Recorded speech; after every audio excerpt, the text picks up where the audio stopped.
Ibu mertuaku hamil dan tinggal di rumahku saat aku sedang dalam masa pemulihan pasca melahirkan.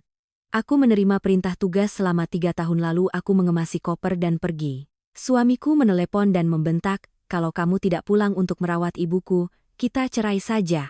Aku tertawa menanggapinya.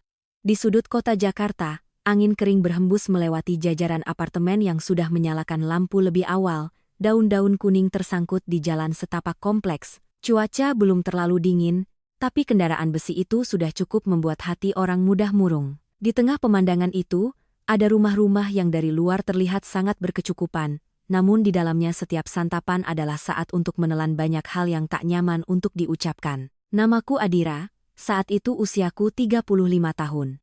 Aku bekerja sebagai kepala departemen desain interior di sebuah perusahaan pengembang perumahan di Jakarta.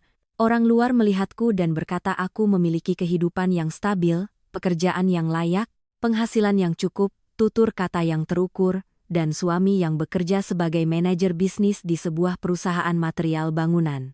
Aku dan suamiku tinggal di sebuah apartemen 3 kamar tidur di Jakarta Selatan, mengendarai mobil yang bisa dibilang pantas untuk keluarga urban. Jika hanya dilihat sekilas dari kaca lift, banyak orang akan mengira keluargaku adalah tipe yang harmonis, setidaknya termasuk dalam kategori yang tidak perlu khawatir soal sandang pangan.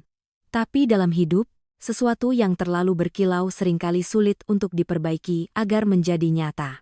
Suamiku bernama Banyu, 3 tahun lebih tua dariku. Dia adalah tipe pria yang di luar bersikap lembut, bertemu siapa saja dengan senyum ramah, bicaranya terukur, dan sangat jarang meninggikan suara. Teman-teman dan rekan kerjanya sering memujinya sebagai orang yang tahu diri, hanya aku yang mengerti bahwa sikap tahu diri itu seringkali seperti baju yang dipakai keluar rumah agar terlihat bagus. Sesampainya di rumah, dia tidak sepenuhnya jahat, juga bukan tipe pria yang kasar atau suka berfoya-foya. Dia hanya punya satu kelemahan besar, dia lebih takut mengecewakan ibunya daripada kehilangan istrinya. Ibu mertuaku adalah Ibu Ratna, 56 tahun, sudah menjanda hampir 10 tahun. Beliau berbicara dengan lembut di depan orang luar, sangat suka menyebut 2 kata kehormatan keluarga. Di kalangan kerabat, semua orang tahu beliau adalah tipe wanita yang sangat mementingkan citra. Setiap kali pergi ke acara selamatan atau pernikahan selalu berpakaian rapi, kata-katanya penuh makna, dan ingatan tentang urusan keluarga dan kerabat sangat tajam. Tapi setelah tinggal bersama, aku baru mengerti bahwa beliau tidak hanya menyukai tata tertib, beliau suka mengontrol. Mulai dari menu makan, tujuan akhir pekan, cara pengeluaran uang, bahkan sikap bicara setiap orang di rumah, beliau ingin menjadi penentu akhir. Adik iparku adalah Kirana, 31 tahun. Bicaranya cepat dan tajam. Dia tidak tinggal serumah dengan kami, tapi setiap minggu pasti mampir beberapa kali, kadang bilang menjenguk ibu, kadang bilang sekalian lewat mengantar buah. Kadang juga mengeluh kamarnya yang sempit sehingga ingin menginap semalam. Kirana punya bakat yang aneh, di depan tersenyum, tapi dalam perkataannya selalu ada sindiran, terdengar biasa saja tapi jika dipikirkan lagi terasa menyakitkan, sedangkan aku di rumah itu, jika diceritakan juga menyedihkan, adalah orang yang menyumbang uang lebih banyak tapi memiliki suara yang lebih sedikit. Uang untuk membeli rumah sebagian besar dariku, uang mobil juga aku yang menanggung sebagian besar. Biaya hidup bulanan dari listrik, air, hingga les tambahan untuk keponakan yang memanggil Banyu paman dan sangat disayang Ibu Ratna seperti anak kandungnya, sampai uang sumbangan untuk acara suka duka di pihak suami, sebagian besar juga dari gajiku. Namun, setiap kali ada masalah di rumah, yang berhak mengambil keputusan tetaplah Ibu Ratna. Banyu mendengarkan ibunya, Kirana mendukung ibunya. Sedangkan aku seringkali lebih mirip seorang pegawai yang memegang dompet daripada seorang istri dalam arti sebenarnya. Orang bilang jika suami istri sejalan, lautan pun bisa diseberangi. Rumahku aneh sekali. Aku dan suami belum sempat sejalan, sudah harus belajar untuk sejalan dengan ibu mertua terlebih dahulu. Sore itu, aku pulang kerja lebih awal dari biasanya, mampir ke supermarket membeli ikan, sayur sawi, dan sekotak jamur enoki. Langit akhir musim gugur cepat gelap, baru lewat jam 6 sore tapi di balkon sudah tampak kerlip lampu dari gedung-gedung seberang. Baru saja aku masuk, Kirana sudah duduk bersantai di sofa, sambil bermain ponsel dia berkata dengan riang. "Oh, kakak ipar sudah pulang? Rajin sekali hari ini, kukira kakak akan lembur lagi sampai malam." Aku meletakkan tas belanjaan, menjawab dengan ringan. Aku pulang lebih awal untuk masak. Ibu di mana? Kirana menunjuk ke arah kamar. Ibu sedang istirahat, seharian ini merasa lelah. Aku belum sempat bertanya lebih lanjut, Ibu Ratna sudah keluar. Beliau mengenakan setelan rumah berwarna coklat muda, tangannya memijat pelipis. Melihatku, beliau melirik tas belanjaan lalu langsung bertanya, hari ini beli apa, nak? Aku membeli sedikit ikan salmon, sayuran, malam ini kita makan ringan saja. Mendengar dua kata ikan salmon, raut wajah Ibu Ratna seketika berubah. Beliau menutup hidung dan sedikit memalingkan wajah lalu mengerutkan kening. Sudahlah, hari ini jangan masak yang amis, tiba-tiba ibu mencium baunya jadi tidak enak. Aku sedikit tertegun, biasanya beliau sangat suka ikan, terutama ikan kukus jahe. Aku perhatikan baik-baik raut wajahnya tidak segar, bibirnya juga lebih pucat dari biasanya. Aku pun berkata, atau besok aku antar ibu periksa kesehatan ya? Akhir-akhir ini ibu sering lelah? Ibu Ratna belum sempat menjawab, Banyu masuk dari pintu depan. Sambil melepas sepatu, dia menyela dengan nada yang biasa, setengah bercanda setengah menyepelekan. Ah, tidak apa-apa, ibu kan sudah memasuki usia pramenopause, biasa saja, kamu ini seperti orang sakit parah saja. Selesai bicara, dia menuangkan segelas air untuk ibunya. Kirana juga langsung menimpali. Benar, kakak terlalu khawatir, orang tua berubah sedikit saja kakak sudah panik. Aku diam memandangi mereka bertiga, satu orang baru saja bicara, dua lainnya langsung menyahut dengan cepat, begitu cepat sampai pertanyaanku seakan belum sempat mengendap di ruang tamu sudah tertutup. Makan malam itu berlangsung seperti biasa. Aku di dapur, Banyu melihat ponsel, Kirana bercerita tentang hal-hal di jalan. Ibu Ratna sesekali menyela dengan beberapa komentar. Aku membawa hidangan terakhir ke meja saat mendengar beliau berkata, suaranya datar namun menusuk. Wanita di rumah itu dinilai bukan dari seberapa banyak uang yang dihasilkannya, nak. Yang utama adalah tahu menjaga tradisi, tahu mengurus keluarga. Aku meletakkan mangkuk sup, tersenyum tipis. Ya, aku masih ingat pesan ibu. Beliau menatapku sekilas, tidak tajam tapi cukup membuat orang yang ditatap merasa sedang ditimbang-timbang. Banyu tetap menunduk makan seolah tidak mendengar apa-apa. Sementara Kirana menyunggingkan senyum sangat tipis, senyum setengah bibir yang sering disebut orang sebagai senyum formalitas.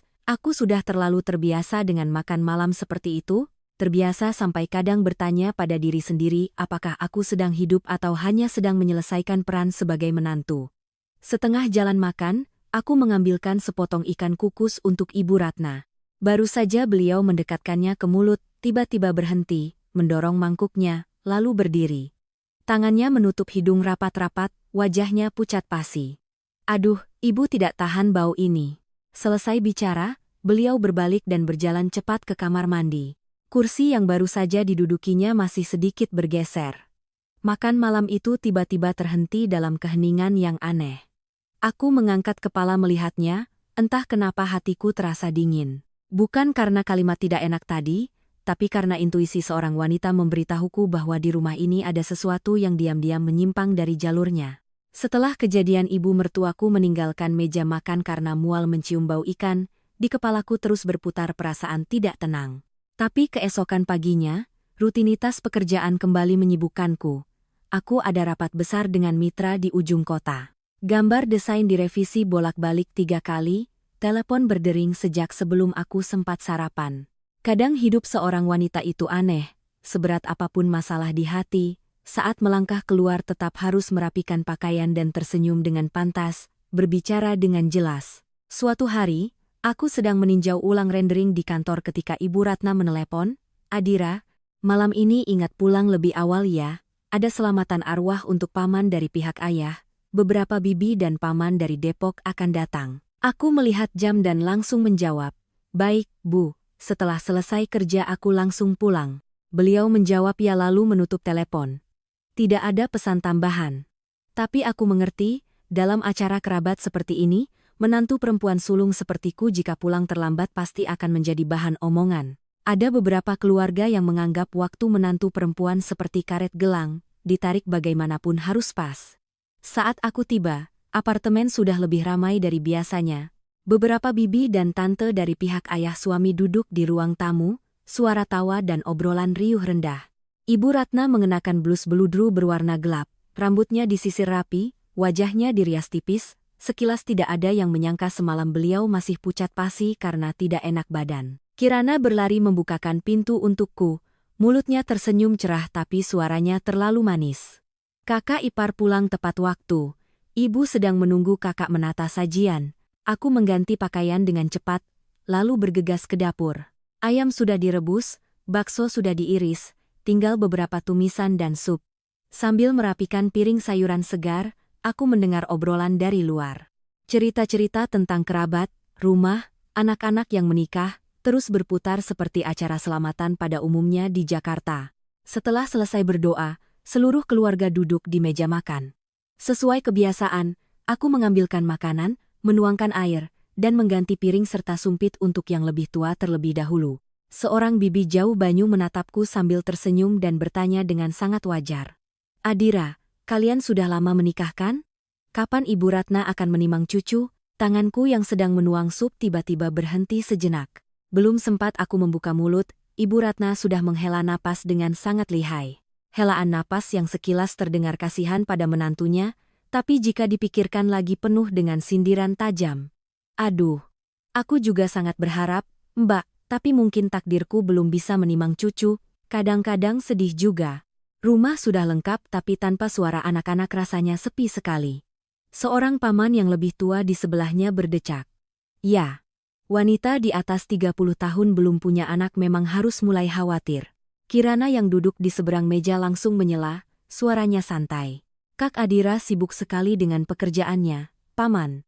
Kadang wanita sekarang terlalu sibuk mengejar karier. Saat menoleh ke belakang, dia membiarkan kalimatnya menggantung, tapi justru yang menggantung itulah yang paling menyakitkan, seperti orang yang tidak menampar langsung, tapi menekan tepat di bagian yang paling memar. Aku mengangkat kepala dan tersenyum tipis. Pekerjaan hanya sebagian saja, Dik, urusan anak kan tidak bisa dipaksakan. Banyu di sebelahku, tangannya masih memegang gelas, matanya menatap ke bawah meja, dia mendengar dengan jelas. Aku tahu dia mendengar. Tapi seperti biasa, dia tidak membela aku setengah kata pun. Keheningan suamiku selama bertahun-tahun ini lebih menyakitkan daripada kritik dari orang luar. Sebenarnya hanya aku yang tahu mengapa selama 6 tahun kami belum punya anak. 3 tahun setelah menikah, ketika pertanyaan mulai semakin sering, akulah yang berinisiatif memeriksakan diri terlebih dahulu. Hasilnya normal. Dokter menyarankan kami berdua untuk diperiksa lengkap. Hari itu, memegang hasil tes Banyu di tangan, aku duduk terdiam di mobil hampir setengah jam. Dokter berkata dengan sangat hati-hati, kemungkinan Banyu memiliki anak secara alami sangat rendah, perlu pemantauan dan intervensi lebih lanjut jika ingin melanjutkan perjalanan ini. Aku masih ingat hari itu Banyu duduk di bangku batu di luar koridor rumah sakit, wajahnya pucat pasi. Dia hanya bertanya satu kalimat dengan sangat pelan, "Tolong jangan beritahu ibu ya." Aku menatap pria yang kujadikan suami, tiba-tiba merasa lebih kasihan daripada marah. Aku mengangguk, sebuah anggukan singkat yang menukarkannya dengan 6 tahun aku dicap sebagai wanita mandul. Sejak hari itu, setiap kali Ibu Ratna menyindir, aku menelannya. Setiap kali kerabat bertanya, aku tersenyum melewatinya. Kadang aku sangat kesal. Pulang ke kamar dan menutup pintu, aku bertanya pada Banyu, kamu tidak akan mengatakan apa-apa? Kamu akan membiarkanku menanggung ini selamanya? Dia hanya duduk di tepi tempat tidur, kedua tangannya saling bertaut, suaranya merendah. Ibu sudah tua, kalau kamu beritahu hanya akan membuatnya semakin syok. Sabarlah sedikit, kalau rumah tangga tenang, kita juga akan tenang. Sabar sedikit, kalimat itu terdengar singkat tapi sangat menggerogoti hati. Sedikit hari ini, sedikit besok, lalu menjadi bertahun-tahun. Malam selamatan itu juga begitu. Setelah makan malam ketika tamu sudah mulai pulang, aku sedang membersihkan piring di dapur ketika mendengar Kirana berdiri di luar pintu berkata kepada Ibu Ratna, cukup pelan tapi cukup terdengar olehku. Ibu juga harus mendesak kakak, kalau begini terus nanti orang-orang bilang keluarga kita menikahi menantu yang hanya tahu bekerja. Ibu Ratna menjawab, suaranya ringan sekali. Sudahlah, sudah sering dibicarakan, kalau ada rezeki ya dinikmati, kalau tidak ya diterima saja. Aku berdiri membelakangi mereka, tangan memegang spons cuci piring tapi hatiku terasa dingin membeku. Dalam hidup ini ada kalimat-kalimat yang tidak membentak, tidak kasar, Tapi setelah mendengarnya rasanya ingin meletakkan segalanya dan bertanya sampai tuntas. Sayangnya, hari itu aku masih memilih untuk diam. Aku kira aku diam untuk menjaga keutuhan rumah tangga, tak disangka semakin aku diam, orang-orang semakin mengira aku tidak bisa merasakan sakit. Malam tiba, baru saja aku selesai menumpuk piring terakhir, aku mendengar suara kursi bergeser keras di ruang makan. Keluar, aku melihat Ibu Ratna sedang duduk memegangi dada, wajahnya meringis. Di depannya ada semangkuk sayur asam yang baru dihangatkan, aroma belimbing wulu dan tomat masih tercium jelas, tapi beliau hanya menciumnya sekilas lalu memalingkan wajah, tangannya menutup mulut. Ya ampun, Ibu mual lagi. Kali ini perasaan tidak nyaman di dalam diriku bukan lagi bayangan samar. Ia mulai berbentuk, bervolume, dan semakin berat seperti batu yang diletakkan di tengah dada. Setelah 2 kali berturut-turut Ibu Ratna tidak makan karena mual, aku tidak bisa lagi membohongi diri sendiri bahwa itu hanya masalah kelelahan biasa. Orang luar mungkin mendengar kalimat pramenopause dan mengabaikannya, tapi orang yang tinggal serumah berbeda. Cukup seseorang mengubah cara memegang sumpit, jam tidur, bahkan ekspresi wajah saat mencium bau yang familiar. Kita akan langsung menyadarinya. Aku mulai lebih memperhatikan ibu mertuaku, tapi dengan cara yang sangat tersembunyi. Aku tidak bertanya bertubi-tubi, tidak mengikutinya, juga tidak membuat keributan seolah-olah sedang mencari kesalahan. Aku hanya mengamati. Senin pagi, aku bangun lebih awal dari biasanya untuk bersiap-siap bekerja. Biasanya jam segitu Ibu Ratna sudah di ruang tamu menyalakan TV untuk mendengarkan berita, tapi hari itu pintu kamarnya masih tertutup. Hampir jam 7 pagi baru aku melihatnya keluar. Beliau berjalan lebih lambat dari biasanya, tangannya berpegangan ringan pada sandaran kursi, wajahnya pucat seperti orang kurang tidur. Sambil menuangkan segelas air hangat aku bertanya, "Ibu merasa sangat lelah? Atau pagi ini aku izin tidak masuk kerja untuk mengantar ibu periksa?" Ibu Ratna menerima gelas air itu, matanya tidak menatapku langsung. "Tidak apa-apa, mungkin semalam ibu susah tidur saja." Aku baru mau bicara lagi, Banyu yang sedang mengikat dasi di depan cermin sudah angkat bicara. "Kamu ini berlebihan, orang tua kadang merasa lelah kadang sehat itu biasa." Kalimat itu diucapkannya ringan seperti angin tapi aku mendengarnya sudah menjadi kebiasaan. Setiap kali aku memulai percakapan tentang ibunya, dia pasti akan menangkisnya seolah-olah aku sedang mencari masalah, bukan benar-benar khawatir. Sore itu aku pulang lebih awal karena Mitra menunda jadwal. Baru membuka pintu, aku sudah mendengar bisikan di dapur. Ibu Ratna dan Kirana berdiri membelakangi pintu, di depan mereka ada sebuah kantong plastik hitam. Kirana memegang beberapa strip obat, begitu melihat bayanganku dia terkejut dan buru-buru memasukkannya ke dalam kantong, mulutnya tersenyum cepat hingga terlihat palsu. Kakak pulang jam segini?" Aku meletakkan tas di kursi, tetap dengan suara tenang. "Iya, jadwal rapat ditunda jadi aku pulang mengambil beberapa dokumen. Kalian berdua bicara apa kok pelan sekali?" Kirana langsung menggeleng. "Tidak ada apa-apa, aku membelikan vitamin untuk ibu." Aku melirik sekilas ke kantong itu, sudah diikat dengan sangat cepat, tapi dalam sekejap, aku sempat melihat di kotak obat itu ada ilustrasi berwarna merah muda pucat. Modelnya tidak seperti obat tulang atau jantung yang biasa dikonsumsi orang tua. Aku tidak mengatakan apa-apa, hanya mengangguk lalu masuk ke kamar mengambil dokumen. Di belakangku, suara obrolan mereka berdua tiba-tiba lenyap. Sore harinya aku memasak sup labu, rendang, dan sepiring sayur rebus. Semua masakan yang ringan dan mudah dicerna. Ibu Ratna hari itu tidak melewatkan makan tapi hanya mengambil sayur dicocol sambal. Melihat piring rendang saja sudah mengerutkan kening. Suatu saat aku sedang menyajikan sup untuk Banyu, aku mendengar beliau nyeletuk. Akhir-akhir ini ibu tiba-tiba tidak tahan bau bawang tumis. Kirana menendang kaki ibunya di bawah meja atau semacamnya. Aku tidak melihat tapi aku lihat beliau diam. Banyu menunduk menekan ponsel, seolah-olah semua masalah di dunia ini selama belum meledak di wajahnya bisa dianggap tidak ada. Beberapa hari kemudian, keanehan itu semakin jelas. Ibu Ratna yang biasanya sangat suka pergi ke pasar pagi, memilih setiap ikat sayur dan ikan, belakangan ini menyerahkan semuanya padaku atau pada kurir dari supermarket.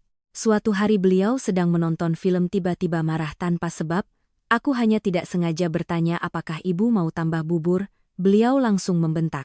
"Bisa biarkan ibu tenang sebentar tidak? Kalimat itu jika di masa lalu mungkin akan membuatku sedih, aneh karena orang yang suka mengontrol seperti Ibu Ratna sedang kehilangan kendali atas tubuhnya sendiri. Suatu malam di akhir pekan, aku sedang melipat pakaian kering ketika mendengar pintu terbuka sangat pelan. Kirana memapah Ibu Ratna masuk ke rumah. Jam sudah menunjukkan hampir pukul 9 malam. Aku melangkah ke ruang tamu. Ibu pergi kemana baru pulang jam segini? Kirana menjawab dengan sangat cepat. Aku mengantar ibu ke rumah temannya. Aku melihat sepatu Ibu Ratna. Solnya berdebu merah, tidak seperti lantai keramik apartemen atau halaman rumah di dalam kota. Tangannya masih memegang sebuah amplop putih terlipat dua yang buru-buru dimasukkan ke dalam tas. Aku belum sempat melihat dengan jelas. Ibu Ratna sudah memalingkan wajah dan berjalan cepat ke kamarnya. Malam itu saat membersihkan meja kopi, aku melihat di keranjang sampah di samping sofa ada secarik kertas kecil yang diremas. Di kertas itu hanya tersisa beberapa huruf cetak yang sebagian ada sebagian hilang tapi aku masih bisa mengenali satu baris. Periksa Selasa pagi. Bagian awalnya sobek, nama klinik juga tidak lengkap lagi. Aku mengambil kertas itu beberapa detik lalu meletakkannya kembali. Aku tidak mau menjadi tipe orang yang menggeledah barang orang lain, tapi tepat pada saat itu, di kepalaku muncul sebuah pemikiran yang sangat jelas. Keluarga ini sedang menyembunyikan sesuatu dariku yang berhubungan dengan obat-obatan dan pemeriksaan medis. Aku menceritakan hal itu kepada Banyu ketika kami sudah di kamar tidur. Dia sedang berbaring melihat ponsel. Setelah mendengar ceritaku dia menghela napas, suaranya mulai tidak sabar. Sudah kubilang, ibu sedang dalam masa perubahan hormonal, jangan setiap kali melihat sesuatu yang berbeda langsung menyimpulkan hal besar. Aku menoleh ke arah suamiku. Tapi apa kamu tidak merasa akhir-akhir ini ibu dan Kirana selalu sembunyi-sembunyi? Banyu mematikan layar ponselnya, mengerutkan kening. Kamu tinggal di rumah ini tapi seperti sedang menyelidiki keluarga sendiri, melelahkan sekali, Adira. Aku terdiam beberapa detik, ternyata di matanya, perhatianku menjadi penyelidik. Aku tidak berdebat lagi. Berbicara dengan orang yang selalu ingin menutup semua kecurigaan dengan dua kata rumah tangga yang tenang, kadang lebih melelahkan daripada bekerja seharian di lokasi proyek. Malam itu aku tidak bisa tidur. Di luar balkon, angin akhir musim gugur berhembus melalui celah jendela terdengar mendesing. Di kepalaku berkelebat berbagai macam gambaran. Kantong obat yang disembunyikan Kirana, wajah pucat Ibu Ratna. Mual-mual, pergi keluar tanpa alasan yang jelas. Semuanya terpisah-pisah belum bisa dirangkai menjadi satu. Tapi aku tahu pasti satu hal, di bawah atap rumah ini ada sebuah rahasia. Dan rahasia itu, entah besar atau kecil, sama sekali tidak berbahaya seperti yang selalu coba dikatakan Banyu. Keesokan paginya, saat melangkah ke dapur untuk mengganti kantong sampah baru, aku membungkuk untuk mengikat kantong sampah lama dan tanganku berhenti. Kantong sampah kemarin sudah diganti lebih awal dari biasanya, permukaannya masih bersih, dasarnya hampir kosong. Seolah-olah ada seseorang yang sengaja membuang hal-hal yang tidak ingin aku lihat. Pada saat itu, firasatku tidak lagi samar, ia mulai berdiri tegak, dingin dan tajam seperti jarum. Setelah pagi itu, melihat kantong sampah diganti lebih awal dari biasanya, aku tidak mengatakan apa-apa, aku hanya terdiam sejenak lalu melanjutkan pergi bekerja seperti biasa. Ada beberapa hal yang semakin terlihat aneh, kita justru harus tetap tenang. Orang sedang menyembunyikan sesuatu. Kalau kita terlalu reaktif, sama saja memberitahu mereka bahwa kita sudah mencium baunya. Selama beberapa hari berikutnya, aku hampir tidak pernah di rumah saat siang hari. Perusahaan sedang mengerjakan proyek mendesak untuk sebuah kompleks perumahan contoh di Bekasi. Gambar desain terus direvisi, tim konstruksi menelepon terus-menerus. Banyu juga pulang malam, sementara Ibu Ratna dan Kirana semakin mirip dua orang yang bersama-sama menjaga sebuah guci tertutup rapat. Setiap kali aku baru masuk dapur mereka langsung diam. Setiap kali aku bertanya dari mana mereka pulang, jawabannya selalu seadanya. Suasana itu membuat rumah yang sudah pengap, sekarang semakin terasa seperti panci presto yang tertutup. Kamis malam aku pulang kerja hampir jam 9. Seluruh badan lelah, kepala masih berdengung karena suara bor di lokasi proyek. Baru membuka pintu, aku melihat ruang tamu gelap gulita, hanya lampu di bawah dapur yang masih menyala. Ibu Ratna sudah di kamar. Kirana juga tidak duduk di luar seperti biasanya. Apartemen terlalu sepi yang membuat orang tiba-tiba harus berjalan pelan. Aku meletakkan tas di kursi, mengikat rambut lalu melangkah ke dapur berniat membersihkan piring kotor di wastafel. Kebiasaanku adalah sebelum tidur harus mengganti kantong sampah baru dan mengelap permukaan dapur. Tinggal di rumah dengan banyak orang, jika tidak dijaga kerapiannya, hanya semalam saja besok paginya sudah membuat kesal. Aku membungkuk membuka tutup tempat sampah. Hari ini di paling atas ada sebuah kotak kertas berwarna putih merah muda yang sudah penyok. Tanganku berhenti. Aku mengambilnya dan meratakannya. Di permukaan kotak tercetak jelas beberapa kata dalam bahasa Indonesia dan bahasa Inggris tentang vitamin suplemen untuk wanita hamil. Bukan suplemen biasa, bukan kalsium untuk orang tua, adalah vitamin untuk ibu hamil, sekali lihat langsung tahu. Jantungku berdebar kencang sampai terdengar jelas di telinga. Aku berdiri diam beberapa detik lalu membungkuk melihat lagi ke dalam tempat sampah. Di bawah lapisan kulit sayur dan tisu basah ada selembar kertas yang disobek menjadi dua. Pinggirannya kusut seolah-olah seseorang buru-buru meremasnya lalu membukanya lagi. Meskipun aku mengambilnya, bagian atasnya hilang, bagian bawahnya juga tidak ada, tapi di tengah masih terlihat beberapa baris cetakan hitam samar. Usia kehamilan 11 minggu dan di bawahnya ada beberapa simbol USG. Aku merasa tanganku dingin membeku. Aku bukan anak kecil yang tidak mengerti arti tiga kata itu, tapi justru karena mengerti, aku semakin tidak berani percaya. Di kepalaku muncul berbagai kemungkinan lalu aku menepisnya satu persatu. Kirana belum menikah tapi dia tidak menunjukkan gejala apa-apa. Kalau itu milik orang lain yang salah kirim atau ada yang numpang buang, semakin tidak masuk akal. Di rumah ini tidak ada siapa-siapa selain mereka bertiga. Aku masih berdiri terdiam ketika di belakang terdengar suara langkah sandal yang sangat cepat. Kirana hampir menerjang masuk ke dapur, begitu melihat kertas di tanganku, wajahnya menjadi gelap dan langsung merebutnya. "Apa yang kamu lakukan?" Aku berbalik. Masih belum pulih dari keterkejutan. "Kamu bertanya apa yang aku lakukan?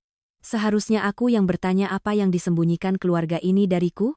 Kirana menyembunyikan kertas itu di belakang punggungnya, matanya melotot. "Kamu punya kebiasaan aneh ya, sedikit-sedikit mengaduk sampah, membongkar barang pribadi orang lain. Kamu tidak merasa tidak sopan?" Aku menatap lurus ke matanya.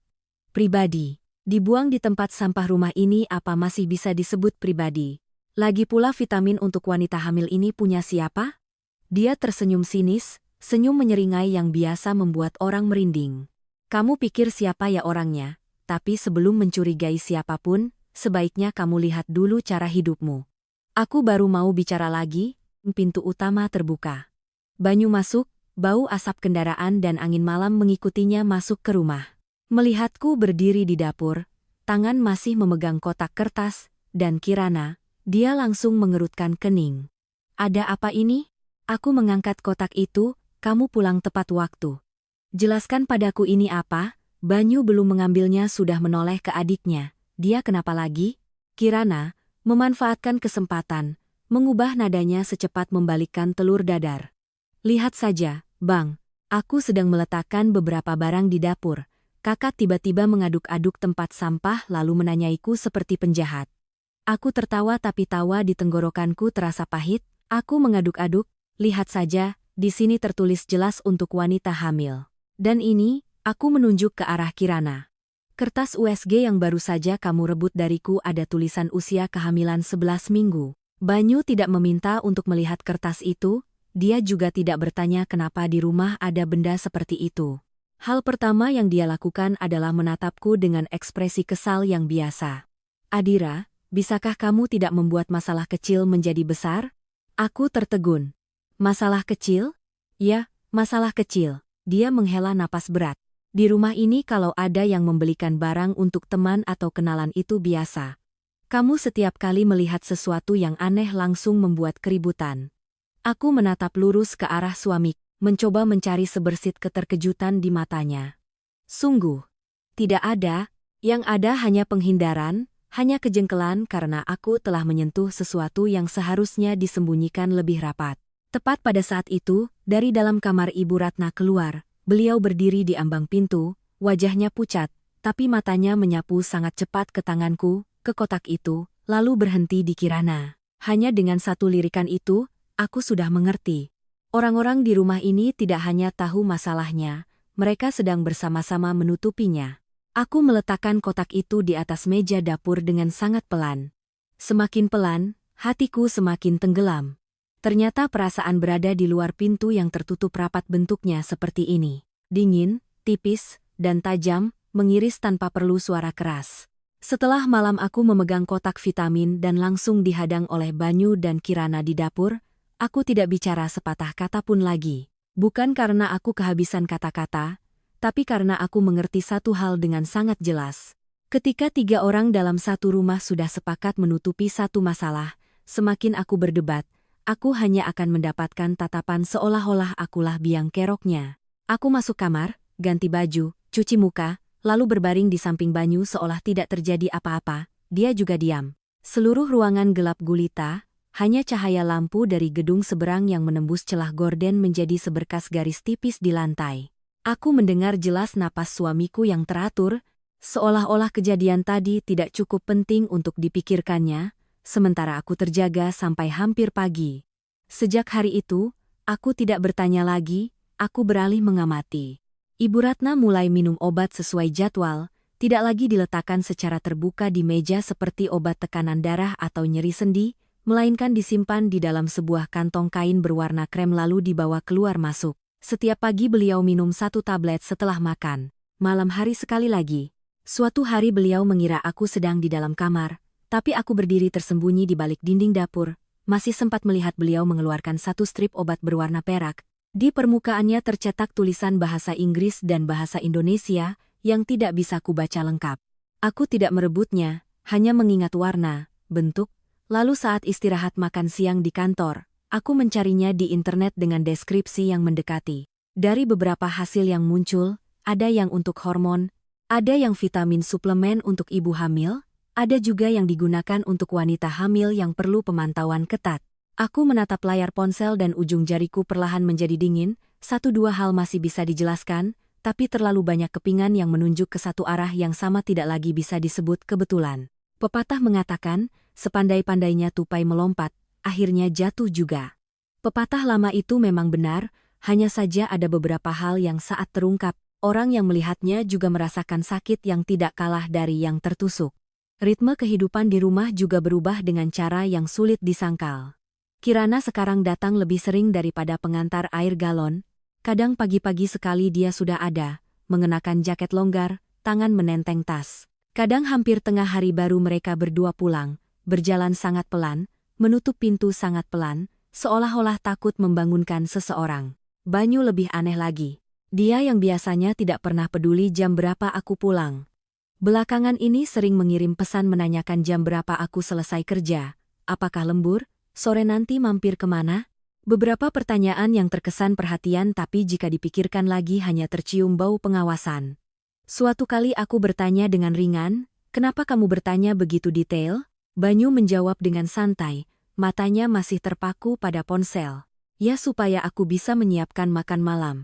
Aku mendengarnya dan hampir tertawa. 6 tahun menikah, jumlah dia menyiapkan makan malam bisa dihitung dengan jari. Tiba-tiba sekarang begitu perhatian, sama seperti langit yang sedang cerah benderang, tiba-tiba ada orang yang memayungiku, dilihat dari sudut manapun terasa tidak nyata.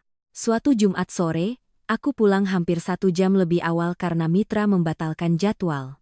Baru masuk, aku sudah mendengar suara air mengalir di kamar mandi Ibu Ratna. Tas beliau diletakkan di kursi makan, resletingnya terbuka sedikit. Biasanya aku tidak pernah menyentuh barang orang lain, apalagi tas tangan. Tapi saat berjalan melewatinya, secarik kertas putih menyembul keluar, di atasnya ada tulisan cetak biru. Entah kenapa kakiku berhenti. Aku tidak membuka tasnya, aku hanya melihat bagian kertas yang terlihat.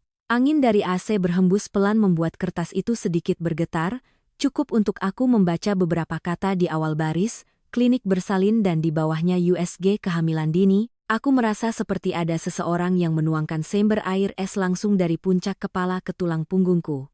Aku berdiri terpaku di meja makan. Telingaku masih mendengar suara air mengalir di kamar mandi, suara TV di ruang tamu yang sedang menayangkan berita sore, suara klakson mobil dari balkon yang terdengar sayup-sayup, semuanya di sekitarku masih normal sampai terasa kejam. Hanya di dalam diriku yang seperti baru saja ada sebuah dinding besar runtuh. USG kehamilan dini. Tiga kata itu tidak lagi samar seperti kotak vitamin atau sobekan kertas. Ia begitu jelas seperti tulisan yang tercetak di depan mataku, begitu jelas sampai tidak ada cara untuk membohongi diri sendiri bahwa aku salah lihat.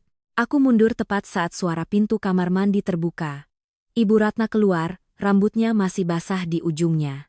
Begitu melihatku berdiri di dekat meja makan, beliau sedikit tertegun. Matanya melirik ke bawah ke tasnya secara refleks lalu langsung mengangkat kepala. "Kamu pulang lebih awal?" Aku mendengar suaraku sendiri normal sekali. "Iya. Mitra menunda jadwal jadi aku pulang duluan." Beliau mengangguk sekali, berjalan mendekat dan mengambil tasnya lalu menutup resletingnya dengan sangat cepat. Gerakan itu singkat tapi cukup membuat orang mengerti bahwa benda di dalam tas itu adalah sesuatu yang tidak ingin dilihat oleh siapapun. Aku melihat tangannya, jari-jarinya masih gemetar sangat pelan. Malam itu saat memasak, aku memperhatikan Ibu Ratna selalu menghindari bau minyak. Beliau berdiri di luar pintu dapur dengan wajah meringis. "Hari ini jangan tumis bawang ya, Ibu tidak tahan baunya." Aku menoleh ke arahnya dan menjawab dengan sangat pelan. "Iya." Hanya satu kata iya, tapi di dalam hatiku ada gelombang besar yang saling menghantam. Aku tidak lagi dalam tahap mencurigai. Aku sedang berdiri di depan sebuah kesimpulan yang terlalu tidak masuk akal sampai aku sendiri takut untuk menyebut namanya. Makan malam hari itu, Banyu masih makan seperti tidak ada apa-apa. Kirana masih bicara dan tertawa, sesekali menceritakan beberapa cerita di jalan dengan suara nyaringnya yang khas. Aku duduk mendengarkan, merasa seperti sedang duduk di tengah sebuah pertunjukan drama di mana semua orang sudah memiliki naskahnya sendiri. Hanya aku yang baru saja diberi selembar naskah yang sobek. Malam tiba, aku berbaring membelakangi suami. Di luar jendela kaca, angin akhir musim gugur menerpa balkon terdengar berdesis. Aku memejamkan mata tapi tiga kata itu masih muncul dengan jelas. Akhirnya aku membuka mata menatap langit-langit yang gelap dan mengerti bahwa aku tidak bisa berpura-pura tidak tahu lagi satu hari pun. Ada beberapa kebenaran yang sekali kepingannya sudah lengkap, kita tidak lagi punya hak untuk berbalik dan mengabaikannya. Malam itu, setelah melihat kwitansi pembayaran yang menyembul dari tas Ibu Ratna dengan tulisan USG kehamilan dini, aku hampir tidak bisa mendengar apa yang dikatakan orang di meja makan lagi. Kirana bercerita tentang rekan kerjanya yang bertengkar dengan tetangga. Banyu bertanya apakah besok aku akan ke lokasi proyek. Ibu Ratna hanya makan beberapa sendok sup lalu meletakkan sumpit. Semua suara masuk ke telingaku seperti melewati lapisan kaca tebal. Aku masih duduk di sana, masih mengambil makanan. Masih menjawab beberapa kata sekadarnya, tapi di dalam hatiku setiap detak terasa seperti ditarik sampai batasnya. Aku menunggu Ibu Ratna masuk kamar, menunggu Kirana membawa tasnya pulang, menunggu suara kunci pintu luar tertutup, menunggu seluruh apartemen tenggelam dalam keheningan tipis namun tegang di malam hari. Hampir jam 11 malam, Banyu baru saja keluar dari kamar mandi, rambutnya masih basah, barulah aku meletakkan buku catatan yang sedang kupegang ke meja. "Duduklah, aku perlu bicara." Mungkin suaraku berbeda dari biasanya sehingga Banyu menatapku sedikit lebih lama. Dia menarik kursi dan duduk di hadapanku, tangannya masih mengeringkan rambut dengan handuk. "Ada apa kok serius sekali?" Aku menatap lurus ke mata suamiku, tidak berbelit-belit, tidak berbasa-basi. "Ibu sedang hamil kan?" Handuk di tangan Banyu berhenti, ada saat-saat singkat yang hanya sekejap mata, tapi cukup untuk mengupas semua lapisan penutup. Ekspresi wajahnya saat itu persis seperti itu, tidak terkejut, tidak kaget, hanya disentuh tepat di tempat yang tidak ingin disentuh siapapun. Dia memalingkan wajah terlebih dahulu, suaranya merendah, "Jangan mengada-ada." Aku tersenyum sinis. "Mengada-ada? Vitamin untuk ibu hamil di tempat sampah, sobekan kertas USG, obat hormon, lalu kwitansi pembayaran dari klinik bersalin di tas ibu. Kamu masih mau aku sebodoh apa lagi?" Banyu meremas handuk itu, rahangnya mengeras. Dia diam beberapa detik sebelum berkata, matanya masih tidak menatapku. "Kalau kamu sudah tahu ya sudah, tapi jangan membuat keributan." Kalimat itu baru saja keluar dari mulutnya, aku merasa seluruh tubuhku dingin membeku. Aku bertanya perlahan, setiap kata, "Jadi benar?" Banyu menghela napas berat, melemparkan handuk ke tepi tempat tidur. Suaranya kesal seolah-olah yang terpojok adalah dia, bukan aku. "Ya, ibu sedang hamil sekitar 12 minggu, kamu dengar jelas." Aku duduk diam. Di hadapanku adalah pria yang telah hidup bersamaku selama 6 tahun, pria yang pernah kutanggung rahasia paling pahit dalam hidup seorang wanita. Tapi saat ini, hal pertama yang dia berikan padaku bukanlah permintaan maaf karena telah menyembunyikan, melainkan kejengkelan karena aku tahu. Aku bertanya lagi, siapa ayah dari anak itu? Banyu langsung berdiri, berjalan ke arah jendela lalu berbalik. Itu tidak perlu kamu tahu. Aku juga berdiri. Tidak perlu tahu, ini rumah tempat tinggalku, ini keluarga suamiku, ini rahasia yang seluruh keluarga sembunyikan dariku seolah-olah aku ini pembantu yang menumpang, dan kamu bilang aku tidak perlu tahu. Banyu berbalik, merendahkan suaranya tapi lebih tajam. Adira, aku mohon padamu, masalah ini sudah cukup rumit, jangan diperkeruh lagi. Ibu sedang sangat tertekan. Aku menatap suamiku, tiba-tiba merasa lucu sampai tenggorokanku pahit, tertekan. Lalu bagaimana denganku? Aku diperlakukan seperti orang luar di rumahku sendiri, disembunyikan dari awal sampai akhir. Apa kamu pikir aku tidak tertekan? Dia melangkah mendekat, suaranya berubah menjadi nada memohon yang sudah sering kudengar selama bertahun-tahun. Sabarlah sekali lagi. Demi aku. Hanya 4 kata itu, tapi seperti tamparan langsung di wajahku. Demi kamu, dulu aku menyembunyikan hasil tesmu agar seluruh kerabat bebas menganggapku wanita mandul. Juga demi kamu, saat Ibu Ratna menyindir, Kirana berbicara sinis, aku menelannya dan menangis sendirian di kamar mandi tengah malam. Juga demi kamu, setiap kali aku tidak tahan lagi, kamu selalu mengatakan kalimat yang sama dengan nada rendah yang sama, seolah-olah kamulah orang yang paling tidak berdaya dan paling menyedihkan di dunia.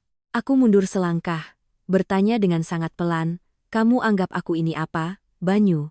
Dia mengangkat kepala, bingung, kamu istriku. Aku tertawa, kali ini tidak lagi sinis. Jika aku istrimu, seharusnya orang pertama yang kamu lindungi adalah aku. Tapi dari dulu sampai sekarang, setiap kali keluargamu ada masalah, kamu selalu mendorongku ke depan. Aku lebih mirip tameng penahan angin untukmu daripada seorang istri. Banyu menjadi sangat kesal. Kamu bicara keterlaluan. Keterlaluan. Aku menatap lurus ke arahnya. Kamu menyembunyikan masalah sebesar ini dariku. Kamu membiarkan ibu dan adikmu menganggapku seperti orang yang tidak perlu dihormati. Sekarang kamu masih menyuruhku bersabar. Jadi di matamu, aku ini keluarga atau hanya orang yang khusus menanggung aib keluargamu? Dia mengatupkan bibir, suaranya menekan. Ibu sudah tua, kalau sekarang terungkap bagaimana ibu akan hidup di hadapan kerabat, aku terdiam sejenak. Ternyata sampai saat ini yang paling dia khawatirkan adalah bagaimana ibunya akan hidup di hadapan kerabat. Bukan bagaimana aku akan hidup dengan syok ini. Bukan apakah pernikahan ini masih punya sesuatu yang bisa disebut kepercayaan. Bukan wanita yang duduk di hadapannya telah diubah oleh seluruh keluarganya menjadi orang terakhir yang mengetahui kebenaran. Aku duduk di tepi tempat tidur, kedua tanganku tergenggam erat untuk menahan diri agar tidak gemetar. Di kepalaku tiba-tiba muncul sebuah pikiran yang sangat jelas. Banyu sama sekali tidak menganggap pengorbananku sebagai penderitaan. Dia menganggapnya sebagai kemampuan yang sudah ada, sebagai hal yang sudah seharusnya aku lakukan. Di ruang tamu, jam dinding berdetak setiap detiknya terdengar kering. Banyu masih berdiri di sana, wajahnya penuh kelelahan, tapi bukan lelah karena merasa bersalah padaku. Dia lelah karena masalahnya tidak lagi bisa diam seperti yang dia harapkan. Aku mengangkat kepala menatapnya untuk terakhir kalinya malam itu, perasaan di dalam diriku bukan lagi terkejut. Ia berubah menjadi sesuatu yang jauh lebih dingin. Dingin seperti saat orang menyentuh gagang pintu logam di tengah musim dingin dan tahu pasti bahwa mereka sedang berdiri di depan sebuah pintu yang sangat berbeda dari kehidupan lama. Setelah malam Banyu mengakui Ibu Ratna hamil, keesokan paginya aku bangun sangat pagi. Bukan karena tidur nyenyak, tapi karena aku hampir tidak tidur. Aku berbaring mendengarkan suara AC yang berbunyi teratur, mendengar Banyu beberapa kali membalikkan badan lalu diam lagi, di kepalaku hanya ada satu pikiran yang berulang-ulang. Ternyata selama ini aku kira aku adalah bagian dari keluarga, tapi sampai masalah sebesar ini, aku tetap menjadi orang terakhir yang tahu. Baru saja aku selesai menyeduh teh, Ibu Ratna keluar. Beliau mengenakan sweater tipis berwarna abu-abu, rambutnya disanggul rapi, wajahnya lebih pucat dari beberapa hari sebelumnya tapi matanya anehnya sangat terjaga. Beliau menatapku beberapa detik lalu menarik kursi dan duduk di meja makan. Adira, duduklah, ibu mau bicara sebentar. Suaranya pelan dan lambat, terdengar sangat mirip dengan orang yang sedang lemah. Aku duduk di hadapannya dengan punggung tegak, kedua tangan diam di atas paha. Beliau menghela napas, tangannya mengusap pelan tepi cangkir air hangat. Masalah semalam, sepertinya Banyu sudah memberitahumu. Aku tidak menjawab, hanya menatapnya. Beliau menunduk, suaranya mulai tercekat. Ibu tahu masalah ini sulit diterima. Ibu juga tidak menyangka di usiaku yang sekarang ini akan mengalami hal seperti ini. Tapi dalam hidup ini ada kalanya satu langkah salah, seumur hidup menanggung malu. Ibu hanya berharap kamu memikirkan keluarga ini. Aku mendengar dengan jelas dua kata keluarga ini. Selalu begitu. Keluarga ini perlu menjaga muka. Keluarga ini perlu ketenangan. Keluarga ini perlu pengorbanan. Tapi tidak pernah ada yang bertanya apakah aku masih menjadi bagian yang utuh dari keluarga itu atau tidak. Aku bertanya langsung, ibu ingin aku berpikir bagaimana? Ibu Ratna mengangkat kepala, matanya memerah, anggap saja kamu tidak tahu apa-apa. Kalau masalah ini terungkap, ibu tidak punya muka lagi untuk bertemu kerabat dan leluhur. Orang-orang menertawakan ibu sendirian tidak apa-apa. Tapi coba kamu pikirkan, kehormatan Banyu dan keluarga ini mau ditaruh di mana? Aku diam mendengarkan setiap kata sementara tenggorokanku pahit seperti menelan teh pekat. Sampai saat itu, beliau masih belum mengucapkan satu kata maaf pun karena telah membohongiku. Yang beliau butuhkan bukanlah simpati, melainkan keheningan. Tepat pada saat itu, Banyu keluar dari kamar, dia menatapku lalu menatap ibunya, suaranya membujuk, pahamilah ibu, dia sedang sangat bingung. Aku menoleh ke arah suamiku, menurutmu aku sedang bagaimana? Banyu terdiam sejenak tapi kemudian tetap mengulang nada yang sudah kudengar selama bertahun-tahun. Aku tahu kamu syok, tapi masalah sudah sampai sejauh ini, dibesar-besarkan juga tidak akan menyelesaikan apa-apa. Aku tertawa sangat pelan. Benar-benar hebat. Aku yang disembunyikan, dianggap seperti orang luar, tapi pada akhirnya tetap harus memahami semua orang. Banyu mengerutkan kening, terlihat kesal karena aku tidak lagi mengikuti jalan yang lama. Dia baru mau bicara ketika Kirana mendorong pintu masuk, di tangannya ada sekantong bubur panas dan beberapa kotak susu. Begitu melihat 3 orang duduk di meja makan, dia langsung tahu apa yang sedang dibicarakan. Dia meletakkan barang-barangnya, menarik kursi dan duduk di samping ibunya lalu berkata dengan suara manis seperti gula dicampur air. Kakak ipar, sejujurnya ya, masalah dalam rumah tangga sebaiknya diselesaikan di dalam. Kalau kita sendiri tidak saling menjaga, siapa lagi yang akan menjaga? Aku menatapnya. Saling menjaga atau menjaga keuntunganmu? Dia tertegun lalu tersenyum sinis. Kakak bicara apa? Aku tidak menjawab, tapi tatapan mataku cukup membuat Kirana menunduk beberapa detik. Sejak menemukan sobekan kertas di dapur, aku mulai lebih memperhatikan setiap gerak-geriknya. Seseorang yang terlalu baik, terlalu bersemangat, dan terlalu terikat pada sebuah rahasia, jarang sekali hanya karena kasihan pada ibunya. Beberapa hari kemudian, aku mendapatkan jawaban yang lebih jelas dari yang kukira. Malam itu aku pulang kerja, baru saja melewati kamar Ibu Ratna, aku mendengar suara Kirana di dalam. Pintu sedikit terbuka, suaranya pelan tapi tajam. Aku menjaga mulut untuk ibu bukan karena gratis. Nanti urusan rumah dan uang dari Abang Banyu, ibu harus adil. Jangan sampai orang luar menikmati semuanya, nanti baru bilang aku tidak peduli.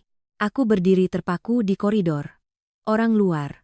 2 kata itu menghantam telingaku lebih sakit dari tamparan. Di mata Kirana, akulah orang luar. Meskipun selama 6 tahun aku ikut membayar cicilan rumah, mengurus acara suka duka, merawat seluruh tatanan rumah ini seperti merawat panci berisi air penuh yang takut meluap. Di dalam, Ibu Ratna merendahkan suaranya, diam, bicara pelan-pelan. Kirana menyeringai, ibu tenang saja, aku tahu diri, tapi di zaman sekarang ini siapa yang pintar dia yang hidup, Bu. Aku mundur perlahan, tidak menimbulkan suara. Pada saat itu, aku tiba-tiba merasa apartemen tempat tinggalku seperti berubah bentuk. Sofa yang kupilih, gorden yang kupesan, meja makan yang kubayar lebih mahal untuk mendapatkan kayu yang lebih baik. Semuanya masih di tempatnya tapi ruang di sekitarku menjadi dingin seperti tempat lain. Orang bilang darah lebih kental dari air, tapi di rumah ini, ikatan darah sepertinya hanya menjadi alasan bagi satu orang untuk mengambil bagian dari yang lain dengan mudah. Ibu Ratna butuh orang untuk menutupi aibnya, Banyu butuh orang untuk menanggung bebannya, Kirana butuh sebuah rahasia untuk ditukar dengan keuntungan. Sedangkan aku dari awal sampai akhir hanya orang yang sudah ditakdirkan untuk bersabar. Malam itu aku berdiri sangat lama di balkon, angin menerpa bahuku terasa dingin menusuk tapi tidak sedingin kesadaran di dalam hatiku. Selama ini aku pikir aku sedang berusaha menjaga sebuah keluarga. Sekarang aku baru mengerti, mungkin yang kucoba jaga hanyalah sebuah pertunjukan yang sudah busuk dari dalam. Setelah mendengar jelas ucapan Kirana di luar pintu kamar Ibu Ratna, aku tidak lagi masuk dengan sikap seorang menantu yang ingin memperbaiki keadaan. Aku tetap bekerja, tetap memasak, tetap menyapa dengan sopan, tapi di dalam hatiku ada sesuatu yang sudah patah. Tidak retak, tidak pecah, hanya patah. Orang sering menasihati wanita dengan kalimat yang terdengar bijak, "Sudahlah, mengalah saja demi kedamaian rumah tangga." Aku juga pernah percaya begitu. Selama 6 tahun aku mengalah dari urusan besar sampai kecil, mengalah saat disindir soal anak, mengalah saat aku yang mengeluarkan uang lebih banyak, tapi keputusan ada di tangan orang lain. Mengalah bahkan saat Banyu berdiri di tengah tapi tidak pernah memihakku. Aku kira aku mengalah untuk menambal atap rumah yang bocor. Tak disangka semakin aku menambal, orang di dalam rumah semakin terbiasa melubanginya. Keesokan paginya, aku bangun lebih awal dari biasanya, duduk di meja makan menghabiskan segelas air hangat sebelum ke dapur. Ibu Ratna sedang duduk di ruang tamu, tangan memegang remote TV tapi matanya tidak menatap layar. Banyu sedang memakai kemeja di depan cermin, sementara Kirana duduk merapikan kukunya seolah semalam tidak pernah ada tawar-menawar yang keluar dari mulutnya. Aku memasak bubur oatmeal, memotong beberapa apel lalu berbalik bertanya pada Ibu Ratna dengan sangat biasa. "Ibu sarapan yang lembut saja ya. Akhir-akhir ini ibu sering tidak enak perut." Ibu Ratna tertegun menatapku, mungkin beliau mengharapkan sikap yang berbeda dariku, entah lebih dingin atau lebih tajam. Tapi aku hanya meletakkan mangkuk di meja lalu berbalik mengambil sendok. Orang sering mengira diam itu lemah, padahal kadang diam hanyalah berhenti membuang-buang kata dengan orang yang sudah terbiasa hidup di atas kesabaran kita. Banyu duduk makan, melirikku beberapa kali lalu bertanya, "Hari ini kamu ke lokasi proyek atau di kantor?" Aku menjawab singkat, "Aku di kantor." Kirana menyela dengan suara acuh tak acuh. "Kakak akhir-akhir ini sibuk sekali ya." "Bagus juga. Sibuk jadi tidak banyak pikiran aneh-aneh." Aku menoleh ke arahnya, tersenyum secukupnya. Iya, orang yang sibuk otaknya tidak sempat memikirkan bagian orang lain. Sendok di tangan Kirana berhenti sejenak. Ibu Ratna menunduk, sementara Banyu mengerutkan kening menatapku seolah mengingatkanku untuk berhenti di situ. Tapi anehnya, sejak saat itu, hatiku terasa sedikit lebih ringan. Ternyata selama ini, aku terus mengalah sehingga orang-orang mengira aku tidak tahu cara membela diri. Di kantor hari itu, aku bekerja tanpa henti sampai siang tapi pikiranku tidak lagi sekacau beberapa hari sebelumnya. Kebenarannya masih mengerikan, masih memalukan. Tapi setidaknya aku sudah melihat dengan jelas akar masalahnya. Yang paling menyakitkanku bukan lagi soal kehamilan Ibu Ratna, melainkan cara seluruh keluarga itu dengan sendirinya menganggapku sebagai tameng. Mereka butuh seseorang yang berdiri diam untuk mereka bersembunyi dan orang itu dari dulu sampai sekarang selalu aku. Sore hari pulang ke rumah, aku melewati ruang tamu dan mendengar Ibu Ratna sedang menelepon seseorang, suaranya memelas. "Iya, nasibku malang. Sudah tua tapi di rumah tidak tenang."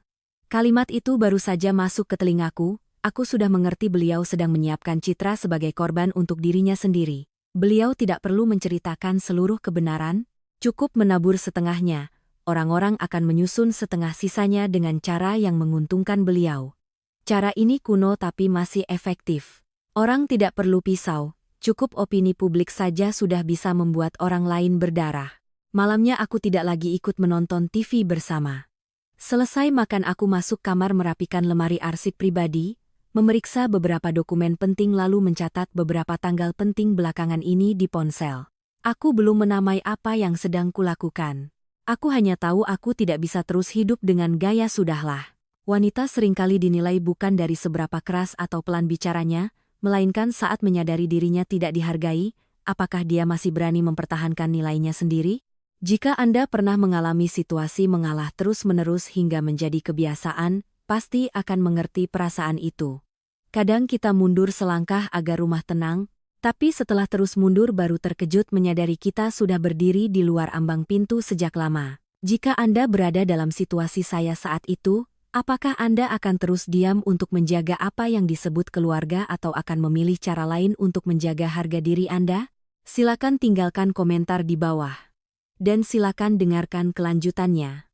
Karena terkadang kejutan terbesar bukan terletak pada rahasia yang terungkap, melainkan saat seseorang berhenti mau menjadi tempat persembunyian bagi orang lain. Malam itu aku berbaring sangat larut. Banyu sudah tidur membelakangiku seperti biasanya. Aku menatap punggungnya lama sekali lalu tiba-tiba merasa lucu. 6 tahun menjadi istri, aku pernah berpikir pria yang berbaring di sampingku adalah pelabuhan untuk bersandar. Sekarang baru aku tahu ada pelabuhan yang terlihat tenang tapi kapal yang merapat hanya akan terkikis. Aku memejamkan mata, hatiku tidak lagi kacau seperti sebelumnya. Ia sedang mengendap dengan cara yang sangat aneh seperti permukaan air sebelum hujan deras. Aku tahu aku masih berada di rumah ini, masih melewati setiap santapan, setiap tatapan, setiap perkataan yang setengah terucap setengah tersembunyi. Tapi aku juga tahu satu hal lagi, mulai malam ini, aku tidak akan lagi mengalah dengan cara yang lama. Mereka sudah terbiasa mendorongku ke depan untuk menanggung aib mereka, sementara aku untuk pertama kalinya mulai belajar untuk berdiri tegak di posisiku sendiri. Setelah malam aku berjanji pada diri sendiri tidak akan terus menjadi tameng bagi keluarga suami, cara pandangku terhadap segala sesuatu di apartemen itu juga berubah. Dulu aku sering melihat dengan kebiasaan seorang yang membangun. Hari ini kurang apa? Siapa yang lelah? Makan malam sebaiknya masak apa? Bulan ini pengeluaran mana yang harus diseimbangkan? Sekarang aku mulai melihat seperti orang yang berdiri satu langkah di luar, bukan untuk menjadi tidak peduli tapi untuk melihat lebih jelas hal-hal yang dulu sengaja kuabaikan. Pertanyaan terbesar masih bersarang di kepalaku seperti duri. Siapa ayah dari janin itu? Aku bukan orang yang suka ingin tahu urusan orang lain. Jika masalah itu tidak menyentuh langsung kehormatan dan kehidupanku, mungkin aku juga tidak akan repot-repot mencari tahu. Tapi sekarang rahasia itu sedang digunakan untuk mengikatku dalam keheningan. Dan sekali orang menyuruh kita menanggung aib mereka, kita berhak tahu apa yang sedang dipaksakan untuk kita pikul. Aku berpikir sangat lama pada suatu siang di kantor. Ibu Ratna adalah tipe wanita yang sangat mementingkan citra sampai-sampai keluar rumah pun harus menjaga gaya berjalannya agar tetap tegak. Beliau hampir tidak punya teman dekat dalam artian pertemuan pribadi. Kehidupannya berputar di sekitar rumah, acara selamatan, kelompok lansia di kompleks, beberapa kerabat, dan kenalan lama dari zaman ayah mertuaku masih hidup. Jika dikatakan beliau punya hubungan di luar yang tidak diketahui oleh siapapun di keluarga, aku rasa tidak cocok. Bukan karena beliau bermoral, tapi karena beliau terlalu takut gunjingan. Aku mulai mengingat kembali orang-orang yang masih keluar masuk rumah ini secara wajar. Orang pertama yang muncul adalah Pak Laksana, nama lengkapnya Laksana, usianya di atas 40 tahun, dulu bekerja sebagai sopir pribadi ayah mertuaku. Setelah Pak Karta meninggal, beliau tidak lagi bekerja penuh untuk keluarga tapi masih sering datang. Kadang mengantar Ibu Ratna ke acara selamatan, kadang memperbaiki keran air, kadang membawa oleh-oleh dari kampung. Kehadiran beliau di rumahku selama bertahun-tahun ini begitu biasa sampai hampir dianggap normal. Dan justru hal-hal yang terlalu biasa itulah yang sering membuat orang lupa bertanya mengapa begitu dekat. Aku teringat serangkaian detail yang dulu pernah kulihat tapi tidak kuperhatikan. Suatu kali aku pulang kerja lebih awal dan melihat mobil Pak Laksana terparkir di lobi dari sore hingga malam. Aku bertanya, Ibu Ratna bilang beliau makan malam di sini karena sekalian jalan. Lain waktu, Ibu meminta beliau mengantar ke dokter tulang, tapi pulangnya bilang orang tua bepergian dengan orang yang dikenal lebih aman. Semuanya terdengar masuk akal, begitu masuk akal sampai tidak ada yang mau berpikir lebih jauh. Tapi sekarang aku tidak bisa tidak berpikir. Suatu malam aku sedang merapikan contoh kain di kamar ketika mendengar bel pintu berbunyi. Banyu yang membuka. Aku keluar mengambil segelas air dan melihat Pak Laksana berdiri di luar. Tangan membawa 2 kantong jeruk dan sebuah kotak terbungkus koran. Beliau mengenakan jaket berwarna gelap, kepala sedikit menunduk, penampilannya masih sopan seperti biasa. Selamat malam, Pak. Pak Laksana mengangkat kepala, tersenyum canggung. Ya, Bapak membawa jeruk dari kampung untuk Ibu. Aku menjawab ya lalu hendak berbalik ke dapur ketika melihat Ibu Ratna keluar dari kamar lebih cepat dari biasanya. Matanya melirik cepat ke arahku lalu berhenti di Pak Laksana. Anda sudah datang? Masuklah. Hanya 3 kata, Tapi nada suaranya tidak seperti memanggil seorang kenalan biasa yang mampir. Ada sesuatu yang tergesa-gesa dan rendah, seolah-olah ingin segera menghentikan fakta bahwa orang itu sedang berdiri di ambang pintu. Makan malam hari itu, Pak Laksana tidak tinggal untuk makan seperti beberapa kali sebelumnya. Beliau hanya duduk kurang dari 10 menit lalu berdiri untuk pulang. Selama waktu singkat itu, aku perhatikan Ibu Ratna hampir tidak pernah menatap lurus ke wajahnya, sementara Pak Laksana menghindari tatapan semua orang, tapi ada satu kali dia tidak sengaja mengangkat kepala tepat saat Ibu Ratna sedang merapikan syal di bahunya.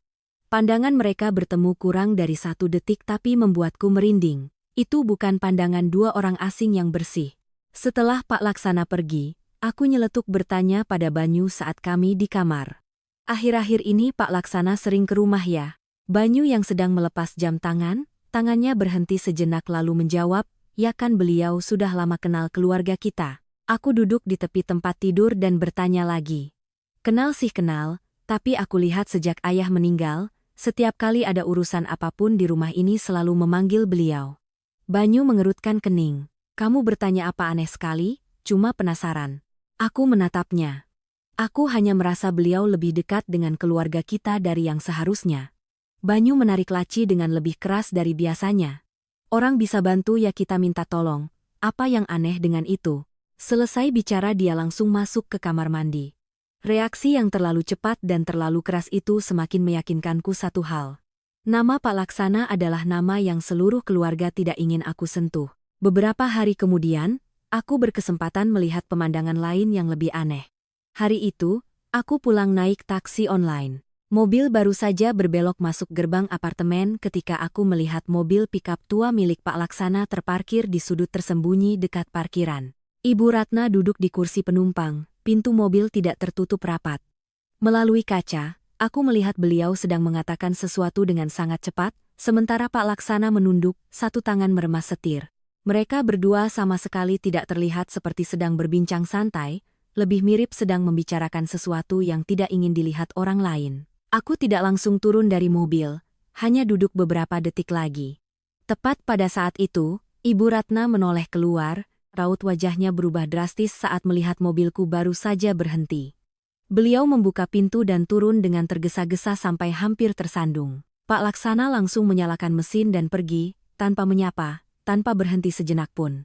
Malamnya saat makan malam, aku mencoba menyinggung dengan sangat pelan, sore tadi aku melihat ibu pergi bersama Pak Laksana. Ibu Ratna yang sedang minum sup, tangannya sedikit berhenti. Kirana langsung menyela terlebih dahulu, ya kan ibu minta tolong beliau mengantar keluar beli beberapa barang. Kakak bertanya detail sekali untuk apa?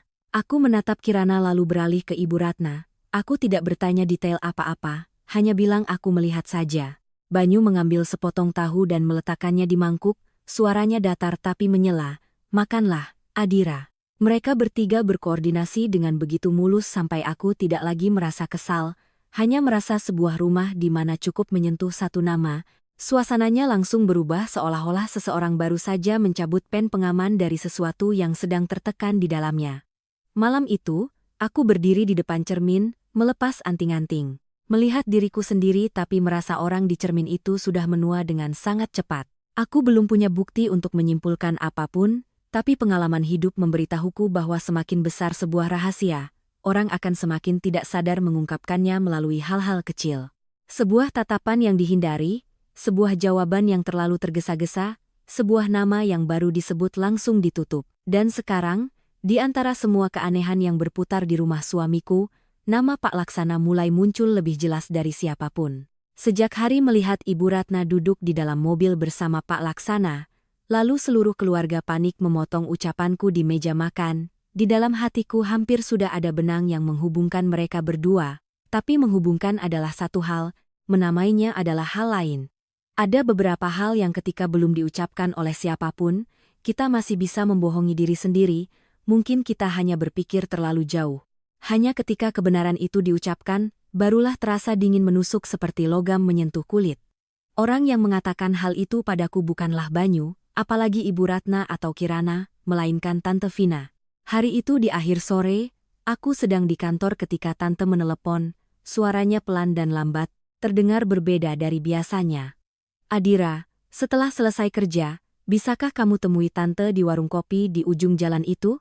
Tante ada sesuatu yang ingin dibicarakan. Aku diam sejenak lalu menjawab, "Baik, Tante, aku segera ke sana." Warung kopi yang dimaksud Tante Vina terletak di bawah pohon beringin tua, bukan tempat yang mewah, hanya beberapa set meja kursi plastik dan sebuah etalase berisi kue. Saat aku tiba, Tante Vina sudah duduk di sana. Beliau mengenakan jaket coklat tua, kedua tangannya memeluk cangkir teh panas tanpa diminum. Matanya menatap ke bawah meja seolah sedang memilih kata-kata. Aku menarik kursi dan duduk. "Tante memanggilku ada apa?" Tante mengangkat kepala menatapku, tatapannya penuh rasa kasihan dan lelah. Tante tidak langsung ke intinya, melainkan bertanya terlebih dahulu, "Akhir-akhir ini di rumah kamu pasti sangat tidak nyaman ya?" Aku mengatupkan bibir dan menjawab pelan. Tante pasti sudah bisa menebaknya. Tante menghela napas. Tante bisa menebak, tapi Tante berpikir lama sekali apakah harus memberitahumu dan sampai sejauh mana. Bagaimanapun juga ini adalah aib keluarga.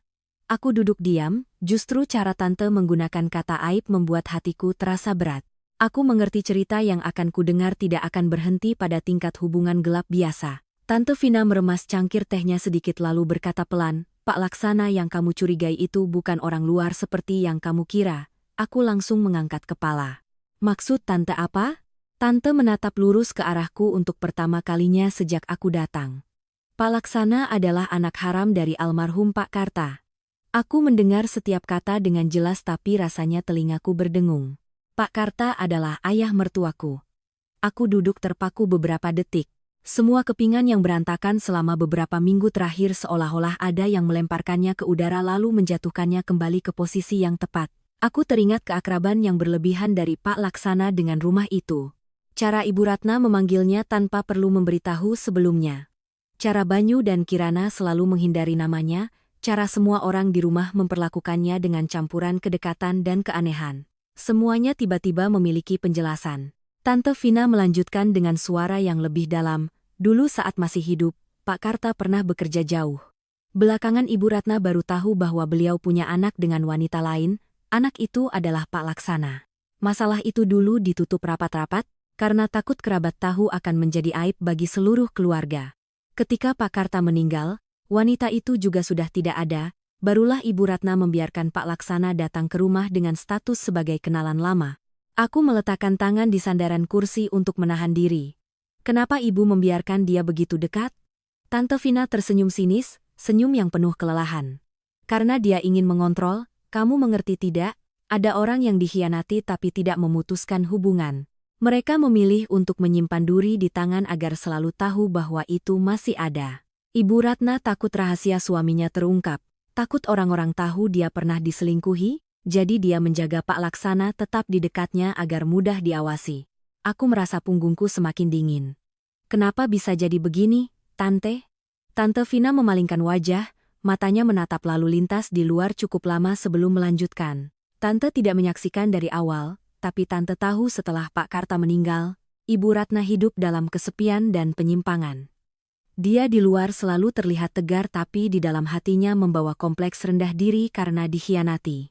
Sementara Pak Laksana sejak kecil tumbuh dalam status yang tidak jelas, tidak diakui secara resmi tapi juga tidak bisa lepas dari keluarga ini. Dua orang itu terjerat dalam hubungan yang sangat tidak sehat, awalnya ketergantungan lalu menjadi rumit, sampai ketika melampaui batas, tidak ada yang bisa berhenti. Aku mendengar sampai di situ dan tanganku dingin sekali. Ada kebenaran yang membuat orang syok karena baru. Ada juga kebenaran yang membuat orang ngeri karena salah dari akarnya. Salah sampai hanya memikirkannya saja sudah terasa berat. Aku bertanya dengan sangat pelan, "Tante tahu sejak kapan?" Tante Vina menjawab, "Tante sudah curiga sejak lama. Beberapa kali melihat tatapan Ibu Ratna saat menyuruh Pak Laksana melakukan ini itu, Tante merasa tidak beres. Tante pernah menasihatinya secara tidak langsung, pernah bilang jangan sampai memberi orang alasan untuk bergosip. Tapi dia menepisnya dan bilang Tante berpikir yang tidak-tidak. Sampai hamil begini, Tante tidak mau percaya pun tidak bisa." Aku menunduk melihat kedua tanganku. Selama bertahun-tahun menjadi menantu, aku pernah menyaksikan Ibu Ratna memegang erat dua kata kehormatan keluarga seperti jimat. Beliau memarahi orang ini tidak tahu diri, mengkritik orang itu tidak menjaga tata krama, Menyindirku soal anak seolah-olah beliau berdiri di atas semua norma. Tapi di balik semua itu, beliau justru jatuh ke dalam rahasia kotor yang ditinggalkan oleh almarhum suaminya. Tante Vina tiba-tiba mengucapkan satu kalimat yang sangat pelan. Adira, jangan kamu kira rumah ini baru rusak sejak kehamilan ini. Rumah ini sudah rusak sejak lama, rusak sejak semua orang sibuk menjaga penampilan luarnya agar tetap indah, sementara isinya di dalam sudah busuk sampai manapun dibiarkan. Aku mengangkat kepala, kalimat itu seperti pisau yang memotong dengan sangat rapi tepat di bagian yang selama ini coba ku hindari. Benar, rumah ini tidak hancur karena satu kejadian tak terduga. Ia sudah lapuk dari dalam sejak lama, hanya saja aku hidup di tengahnya dan terus berpikir jauh aku bersabar sedikit lagi, semuanya akan kembali utuh. Tante Vina menatapku, suaranya lebih lembut. Tante menceritakannya bukan untuk membuatmu membuat keributan, juga bukan untuk menghasutmu membalas dendam pada siapapun. Tante hanya merasa kasihan padamu, kamu berhak tahu apa yang sedang menyeretmu. Aku mengangguk, tenggorokanku tercekat. Angin sore berhembus melewati warung membuat permukaan teh di cangkirku beriak. Aku melihat riak air itu dan berpikir, ternyata ada rahasia yang tidak hanya mengotori satu orang tapi membuat seluruh rumah berubah baunya. Saat berdiri untuk pulang, kakiku terasa berat seperti diikat pemberat. Di luar, lampu kendaraan sudah mulai membentuk garis panjang. Kota masih ramai, masih terang, masih bising seolah tidak terjadi apa-apa. Hanya di dalam diriku ada sebuah ruang gelap baru yang terbuka, lebih dalam, lebih dingin. Aku sudah mendapatkan jawaban untuk nama Pak Laksana. Tapi harga dari jawaban itu adalah aku harus menatap lurus pada sebuah kebenaran yang lebih menakutkan dari yang pernah kucurigai. Meninggalkan warung kopi Tante Vina sore itu, aku tidak langsung pulang. Aku meminta sopir taksi untuk berkeliling sebentar sebelum kembali ke apartemen. Aku butuh waktu yang cukup untuk duduk diam dengan kebenaran yang baru saja kudengar, bukan untuk menerimanya. Karena ada beberapa hal yang setelah didengar seumur hidup pun tidak akan bisa diterima, melainkan agar pikiranku berhenti berputar. Pak Laksana adalah anak haram ayah mertuaku dan Ibu Ratna, wanita yang seumur hidup menggunakan nama baik untuk menekan orang lain, akhirnya tergelincir ke dalam noda yang ditinggalkan oleh almarhum suaminya. Aku duduk di dalam mobil melihat barisan lampu yang memanjang melewati jendela kaca dan merasa apa yang disebut kehormatan keluarga itu seringkali seperti cat di luar gerbang. Awalnya terlihat mengkilap, baru setelah disentuh baru tahu di mana-mana sudah mengelupas, sudah rontok, sudah lapuk sejak lama. Hanya saja orang di dalam rumah terbiasa melihat dari jauh sehingga mengira semuanya masih utuh. Sampai di rumah, aku melihat Ibu Ratna sedang duduk sendirian di ruang tamu. TV menyala tapi volumenya sangat kecil. Di atas meja ada buku catatan acara selamatan yang selalu dijaganya seperti harta karun. Penampilannya saat itu tidak seperti orang yang tinggal di dalam keluarga yang hangat, melainkan seperti orang yang sedang menjaga cangkang terakhir hidupnya agar tidak retak lagi. Melihatku masuk, beliau mengangkat kepala, "Hari ini kamu pulang terlambat." Aku mengganti sepatu dan menjawab singkat, "Aku ada urusan di luar." Beliau menatapku beberapa detik seolah ingin menebak sejauh mana aku sudah tahu. Aku juga balas menatap, begitu tenang sampai aku sendiri heran. Ketenangan itu bukan karena aku tidak lagi sakit hati, tapi karena syok terbesar sudah berlalu. Ketika seseorang sudah melihat sampai ke akar kebusukan, mereka tidak akan lagi terkejut karena baunya. Makan malam hari itu aneh sekali. Kirana datang lebih awal, duduk di samping ibunya sambil mengambilkan makanan dan memperhatikan setiap ekspresiku. Banyu lebih pendiam dari biasanya, tapi pendiamnya bukan karena penyesalan. Itu adalah jenis ketegangan dari orang yang takut ada yang menyentuh tepat di bagian yang perlu disembunyikan. Sedangkan aku makan dengan sangat pelan dan teratur, seperti sedang duduk di meja makan yang asing. Setengah jalan makan, Ibu Ratna meletakkan sumpit, menghela napas dengan ritme yang sangat pas. Entah nanti kalau kerabat tahu masalah keluarga kita sekacau ini, aku masih punya muka untuk datang ke acara selamatan lagi. Banyu langsung menyahut, "Ibu jangan banyak berpikir, masalah ini jauh dirahasiakan pasti aman." Kirana meletakkan mangkuknya, suaranya merendah tapi cepat, "Yang penting di dalam rumah harus sehati. Kalau satu orang luar tahu lalu menyebarkan beberapa kalimat, seluruh keluarga akan gempar." Dia mengucapkan kata orang luar sambil melirikku sekilas seperti mata pisau tipis. Jika dulu, mungkin aku akan tersinggung, akan sakit hati seperti kehilangan pijakan terakhir di rumah itu. Tapi hari itu aku hanya merasa lucu. Aku mengeluarkan uang untuk membangun sebagian kehidupan ini, menghabiskan masa mudaku untuk menjaganya tetap tenang. Tapi di mata mereka aku tetaplah orang luar yang paling mudah dikorbankan. Aku meletakkan cangkir, bertanya dengan sangat pelan. Kalian semua begitu takut kerabat tahu ya? Pertanyaan itu baru saja keluar, suasana meja makan langsung membeku. Banyu mengangkat kepala terlebih dahulu, kamu bertanya begitu maksudnya apa? Aku menatapnya. Ya, aku bertanya sungguh-sungguh, sebuah masalah yang membuat semua orang harus menyembunyikannya sampai sejauh ini pasti bukan hanya karena ibu hamil di usia 56. Wajah Ibu Ratna pucat pasi, tangannya yang memegang tisu meremasnya. Kirana melirik ibunya lalu tersenyum canggung, kakak bicara apa kok seram sekali? Setiap keluarga pasti punya masalah pribadi, tapi orang yang beradab tahu cara menutup pintu untuk menyelesaikannya. Aku tidak menjawabnya. Aku menatap lurus ke Ibu Ratna. Beliau langsung menghindari tatapanku. Penghindaran itu cukup bagiku untuk tahu bahwa Tante Vina tidak salah bicara. Beliau tidak takut pada skandal biasa. Beliau takut kerabat dari pihak ayah tahu bahwa orang yang selama ini dijaganya di dekatnya bukan hanya kenalan lama, melainkan juga bukti hidup dari pengkhianatan suaminya di masa lalu dan sekarang menjadi sumber dari anak di dalam kandungannya. Banyu berdeham mencoba mengembalikan suasana makan malam ke kepura-puraan normal yang lama.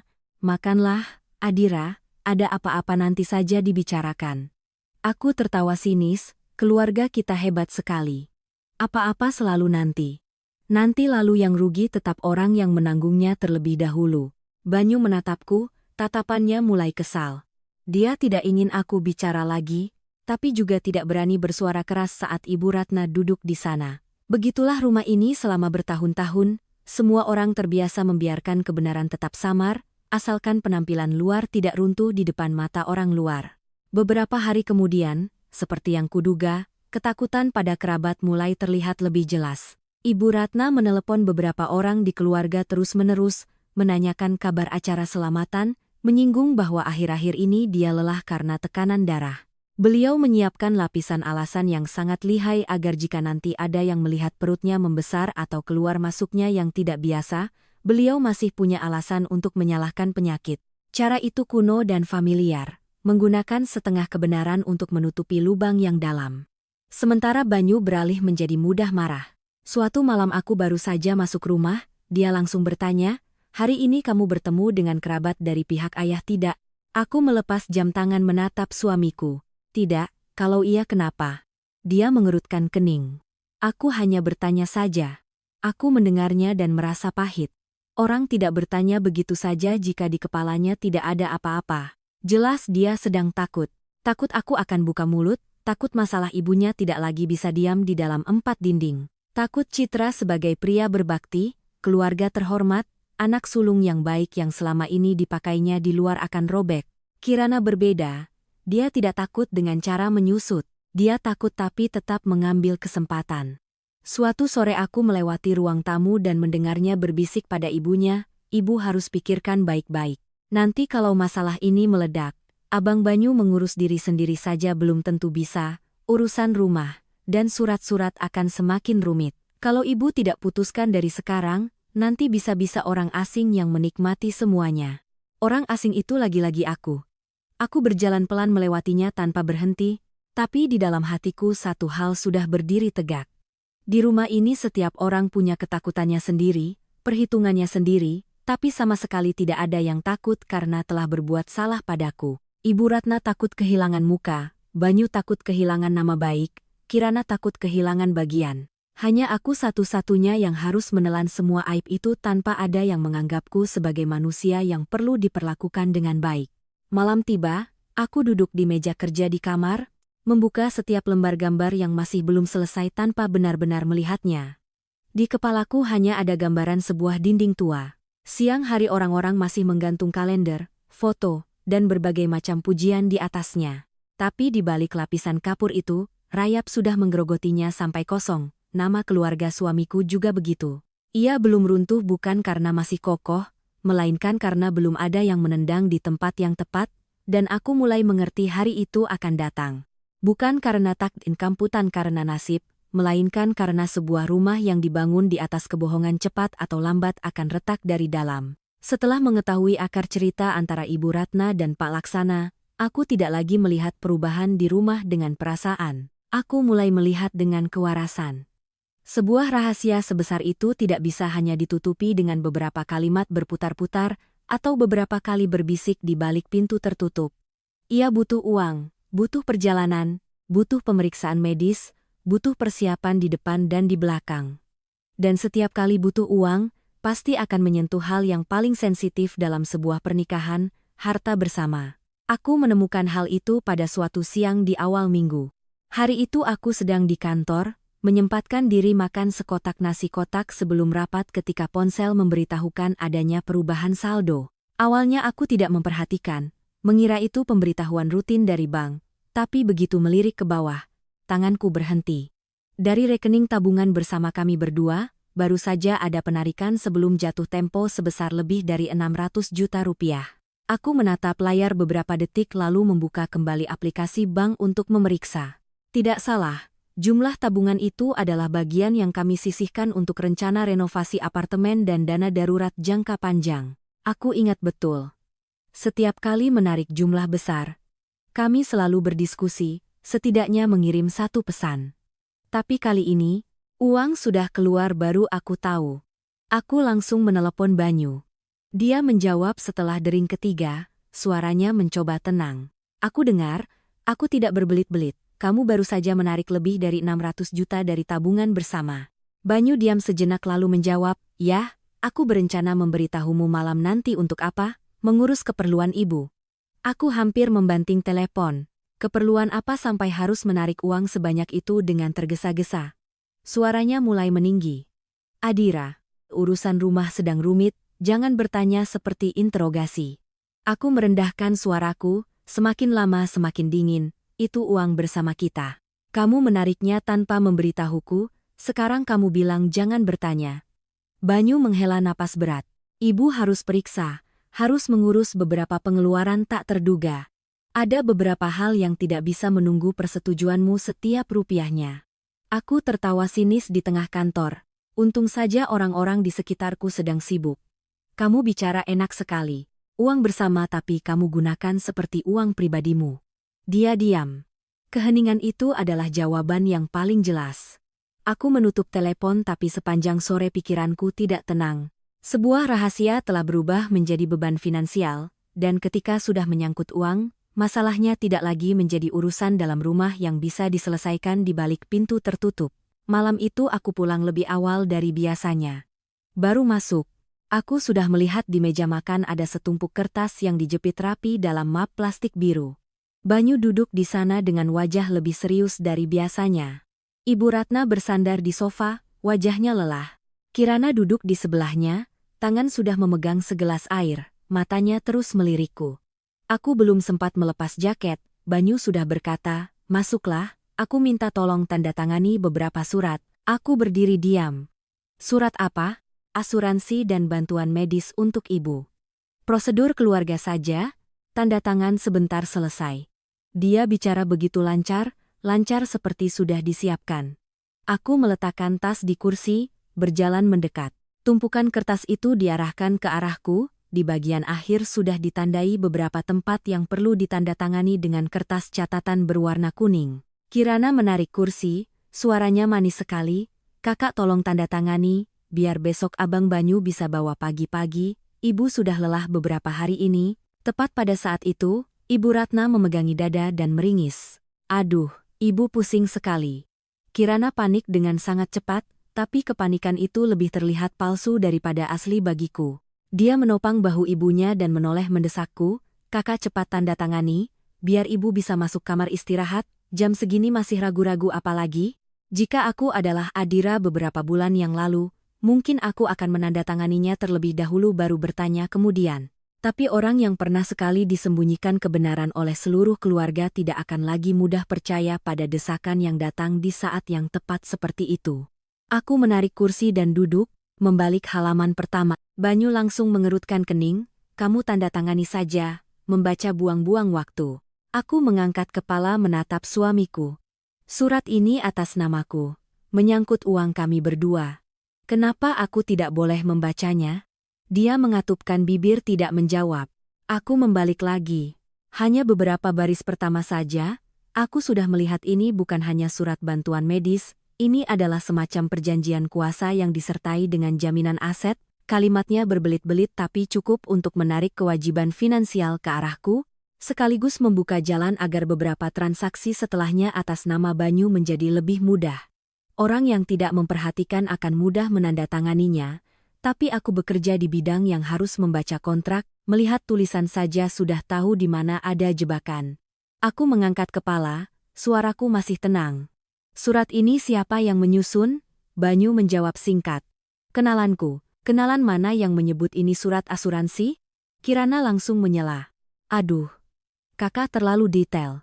Sekarang urusan mendesak jadi orang mengerjakannya secara singkat saja. Aku menoleh ke arahnya. Singkat atau curang? Suasana di ruang tamu menegang. Ibu Ratna masih memegangi dada tapi matanya sudah terbuka lebar menatapku. Banyu merendahkan suaranya, campuran kesal dan memaksa. Jangan berlebihan lagi, Adira. Rumah sedang rumit makanya aku harus berpikir ke depan. Aku melipat tumpukan kertas itu dan meletakkannya di meja dengan rapi. Kamu berpikir untuk siapa aku belum tahu, tapi bagian mana yang menjadi hakku, jangan kamu pikirkan untukku. Selesai bicara aku berdiri. Kirana ikut berdiri, suaranya melengking. Kakak selalu saja soal uang dan surat. Ibu sedang seperti itu tapi kakak masih sibuk memeriksa setiap kata. Aku menatapnya. Kali ini tidak tersenyum lagi. Karena orang yang sedang memeriksa setiap kata adalah orang yang kalian coba seret untuk menanggung akibatnya. Jangan bicara seolah-olah akulah yang menyebabkan masalah ini. Aku membawa tumpukan surat itu ke kamarku. Malam itu ketika seluruh rumah sudah sunyi, aku mengambil ponsel dan memotret setiap halaman, setiap tempat yang ditandai, setiap klausul yang ditulis dengan licik di bawah nama-nama yang terdengar bagus. Selesai memotret, aku duduk diam di tepi tempat tidur cukup lama. Di luar, angin memukul pelan jendela kaca, sementara di dalam hatiku, satu hal sudah muncul lebih jelas dari sebelumnya. Mereka tidak hanya butuh aku diam, mereka juga ingin menggunakan bagian asetku untuk menambal lubang yang mereka buat sendiri. Dan sekali masalahnya sudah sampai sejauh itu, aku tahu aku tidak lagi menghadapi konflik keluarga biasa. Aku sedang menghadapi sebuah perebutan di mana jika aku mundur lagi, mereka akan melangkah lurus melewatiku. Setelah malam aku menolak menandatangani tumpukan surat yang dibawa Banyu, suasana di rumah berubah total. Jika sebelumnya mereka masih bisa mempertahankan lapisan keramahan palsu, hari itu ketidaksenangan mulai terlihat lebih jelas. Banyu jarang bicara denganku. Ibu Ratna menatapku dengan pandangan berat seolah ada sesuatu yang menekan di dalamnya. Sementara Kirana tidak lagi mau menyembunyikan kekesalannya. Dia masih tersenyum, masih manis, tapi di setiap kalimatnya sudah mulai ada duri. Aku tahu tipe orang seperti Kirana. Dia tidak suka konfrontasi langsung ketika belum yakin menang. Dia suka menarik opini publik ke pihaknya terlebih dahulu agar saat dia membuka mulut, orang sudah diam-diam mengira akulah yang bersalah. Tipe seperti ini di luar sana tidak jarang, tidak perlu berteriak, tidak perlu berkelahi, cukup membelokkan cerita sedikit saja sudah cukup membuat orang lain menanggung cap buruk selama sebulan.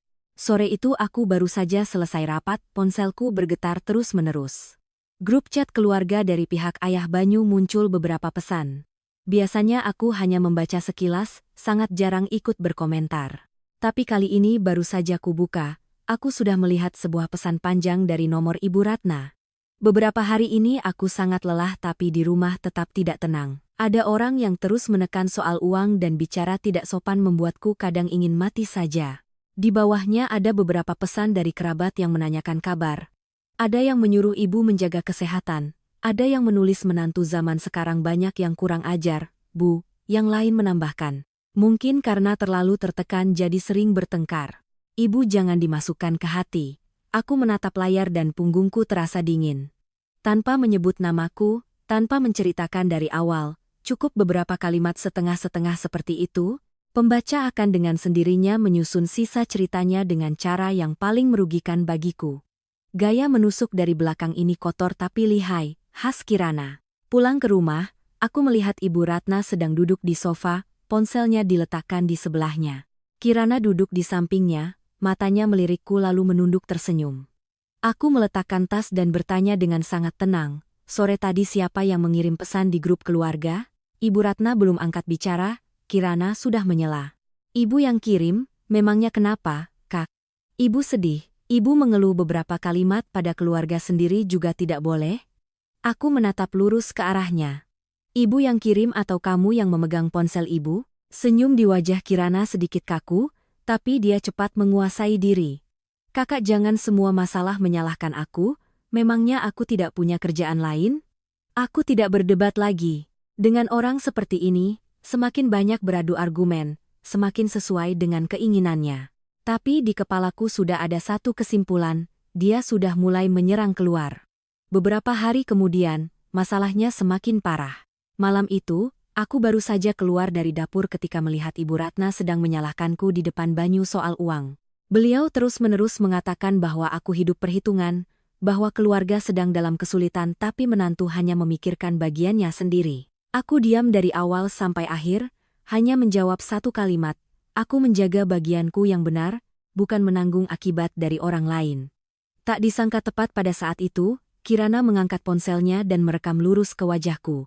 Dia tidak merekam dari awal, dia hanya menunggu tepat saat aku membalas. Aku melangkah mendekat dan menepis tangannya. "Simpan ponselmu." Dia mundur, suaranya meninggi. "Kakak, kenapa tegang sekali? Aku merekam supaya nanti tahu siapa yang benar siapa yang salah." Aku sangat marah dan berbicara lebih keras dari biasanya. "Benar salah tidak ada di ponselmu. Jangan punya kebiasaan memotong awal dan akhir lalu membuat cerita." Kalimat itu baru saja selesai. Ibu Ratna langsung memegangi dada dan bersandar di kursi. Kirana berlari menopang ibunya, mulutnya berteriak histeris. "Ibu, ibu, tenang. Abang Banyu, lihat Kak Adira, dia yang membuat ibu jadi begini." Banyu berlari keluar dari ruang kerja. Hal pertama yang dia lakukan bukanlah bertanya pangkal masalahnya, melainkan menoleh ke arahku dan membentak, "Kamu jangan keterlaluan."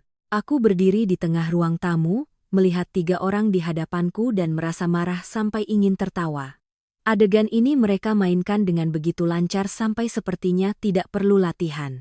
Satu orang memancing, satu orang memegangi dada, satu orang langsung menjadi hakim, dan aku tentu saja sudah diposisikan sebagai pelaku. Malam itu saat masuk kamar, aku tidak sengaja melewati pintu kamar Ibu Ratna dan mendengar suara Kirana merendah. Aku sudah kirim video tadi ke beberapa tante di keluarga, biar mereka tahu betapa kasarnya dia. Aku berdiri terpaku, darah di tubuhku seolah-olah naik semua ke pelipis. Keesokan paginya saat turun ke basement untuk parkir, aku bertemu dengan Mbak Hani dari apartemen seberang. Dia menatapku dengan senyum canggung dari biasanya. "Kamu akhir-akhir ini pasti tertekan ya? Sudahlah, masalah rumah tangga diselesaikan baik-baik saja ya." Cukup satu kalimat itu saja. Aku mengerti video itu sudah menyebar setidaknya 1 putaran. Orang tidak perlu tahu kenapa aku bersuara keras, mereka hanya perlu melihat bagian di mana aku sedang marah untuk menyimpulkan. Masuk ke mobil pun tanganku masih gemetar. Kehormatan seorang wanita seringkali hancur bukan karena satu kesalahan besar, melainkan karena banyak sekali ucapan setengah benar setengah bohong yang mengelilinginya. Aku melihat ke kaca spion, melihat wajahku menjadi dingin sedikit demi sedikit. Sampai saat ini, aku mengerti dengan sangat jelas. Keluarga suamiku tidak hanya ingin memaksaku diam. Mereka ingin mengubahku menjadi orang yang sepenuhnya salah di mata orang lain, agar jika nanti ada masalah yang terungkap, akulah orang pertama yang dicurigai, disalahkan, ditunjuk. Dan sekali orang sudah memutuskan untuk mendorongmu ke pojok seperti itu, semua kelembutan hati hanya akan menjadi batu yang mengikat kakimu sendiri. Setelah kejadian video yang dipotong-potong lalu diam-diam disebarkan ke beberapa cabang keluarga, aku tidak lagi memiliki ilusi apapun bahwa hanya dengan hidup benar saja sudah cukup. Hidup benar dengan orang baik akan dibalas dengan kebaikan, sedangkan dengan orang yang sudah terbiasa memanfaatkan kesabaran kita, semakin kita benar, mereka semakin menekan. Juga sejak hari itu, aku berhenti menjelaskan. Siapapun yang bertanya menyindir, aku hanya tersenyum. Siapapun yang menatapku dengan pandangan menyelidik, aku biarkan. Ada kalanya semakin kita membela diri, orang semakin mengira kita bersalah. Tante Vina datang ke rumah pada suatu sore saat hujan gerimis. Hari itu aku izin pulang lebih awal karena kepala pusing sekali. Setelah beberapa hari begadang merevisi dokumen proyek, baru saja keluar dari lift, Aku sudah melihat sandal Tante Vina di luar pintu. Di dalam rumah, suara Ibu Ratna lebih tinggi dari biasanya, terdengar jelas dari luar koridor. Aku sudah hidup sampai usia segini tapi masih dipaksa sampai ke jalan buntu. Menantu di rumah hanya tahu soal uang dan surat. Aku membuka pintu dan masuk. Ruang tamu penuh sesak. Ibu Ratna duduk di tengah sofa, wajahnya pucat tapi matanya merah. Kirana duduk di sampingnya, tangannya mengusap-usap punggung ibunya seolah sedang membujuk. Banyu berdiri di dekat meja makan, di depannya ada map biru yang tempo hari belum kukembalikan. Tante Vina duduk di kursi tunggal dengan punggung tegak, ekspresinya tidak lagi lembut dan mengalah seperti biasanya. Begitu melihatku, Kirana langsung angkat bicara, kakak pulang tepat waktu, semua orang sedang bicara jelas biar selesai. Aku melepas sepatu dan meletakkan tas dengan santai, jelas itu bagus. Banyu menarik tumpukan surat itu ke arahku. Aku bilang sekali lagi, ini surat yang diperlukan untuk mengurus masalah saat ini. Jangan keras kepala lagi. Aku belum duduk sudah bertanya. Kamu masih mau menyebut ini surat yang diperlukan? Kirana tertawa sinis. Kakak selalu suka melebih-lebihkan. Keluarga ada masalah ya saling bantu, bukan duduk mengamati setiap kata seolah mencari kesalahan. Aku menoleh ke arahnya. Apa yang bantuan aku tahu? Apa yang penipuan untuk ditandatangani aku juga tahu? Ibu Ratna langsung menepuk pelan sandaran kursi, suaranya bergetar seolah sangat terhina. Kamu bilang siapa menipu? Apa aku memaksamu sepeser pun? Aku hanya tidak menyangka setelah hidup bersama sekian tahun, saat keluarga suami dalam kesulitan, kamu malah perhitungan sekali. Aku menatapnya, perlahan duduk di kursi di hadapannya. Aku perhitungan atau tidak, ibu yang paling tahu. Selama 6 tahun, uang rumah, uang mobil, acara suka duka, obat-obatan, bagian mana yang aku hindari. Tapi urusan harus jelas, aku tidak punya kewajiban menandatangani sembarangan sesuatu yang merugikan diriku sendiri, hanya agar orang lain merasa tenang. Banyu mengerutkan kening, suaranya menekan, jangan bicara seolah-olah semua kesalahan ada di keluarga kami. Kamu mau aku bicara seperti apa? Aku menoleh ke arah suamiku. Seperti berterima kasih karena seluruh keluarga menyembunyikan semuanya dariku dari awal sampai akhir, atau seperti bersyukur karena aku masih diizinkan menandatangani surat yang berhubungan dengan uangku sendiri. Suasana di ruangan menjadi sangat tegang. Kirana bergeser, matanya melirik Tante Vina seolah menunggu Tante membela ibunya seperti biasanya.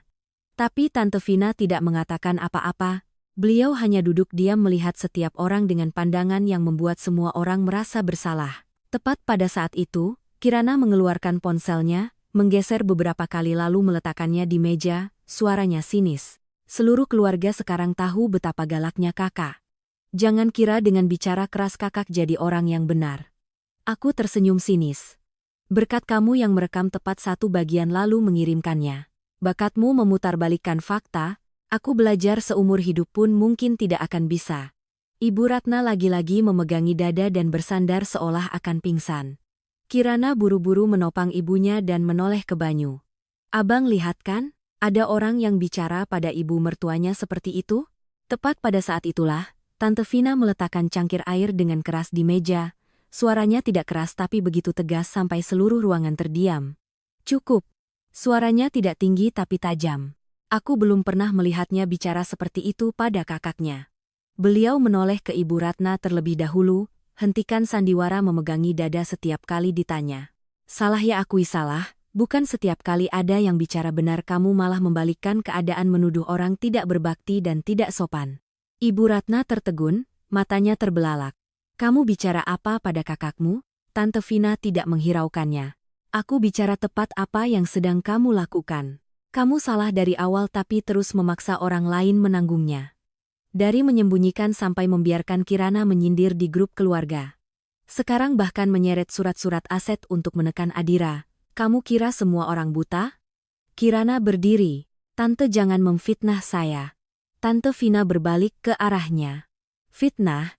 Trik-trik merekam video dipotong-potong, mengirim pesan setengah-setengah. Kamu kira orang dewasa tidak bisa melihatnya? Licik itu beda dengan pintar, Kirana. Jangan salah. Wajah Kirana memerah, bibirnya bergerak-gerak tapi tidak bisa mengucapkan sepatah kata pun.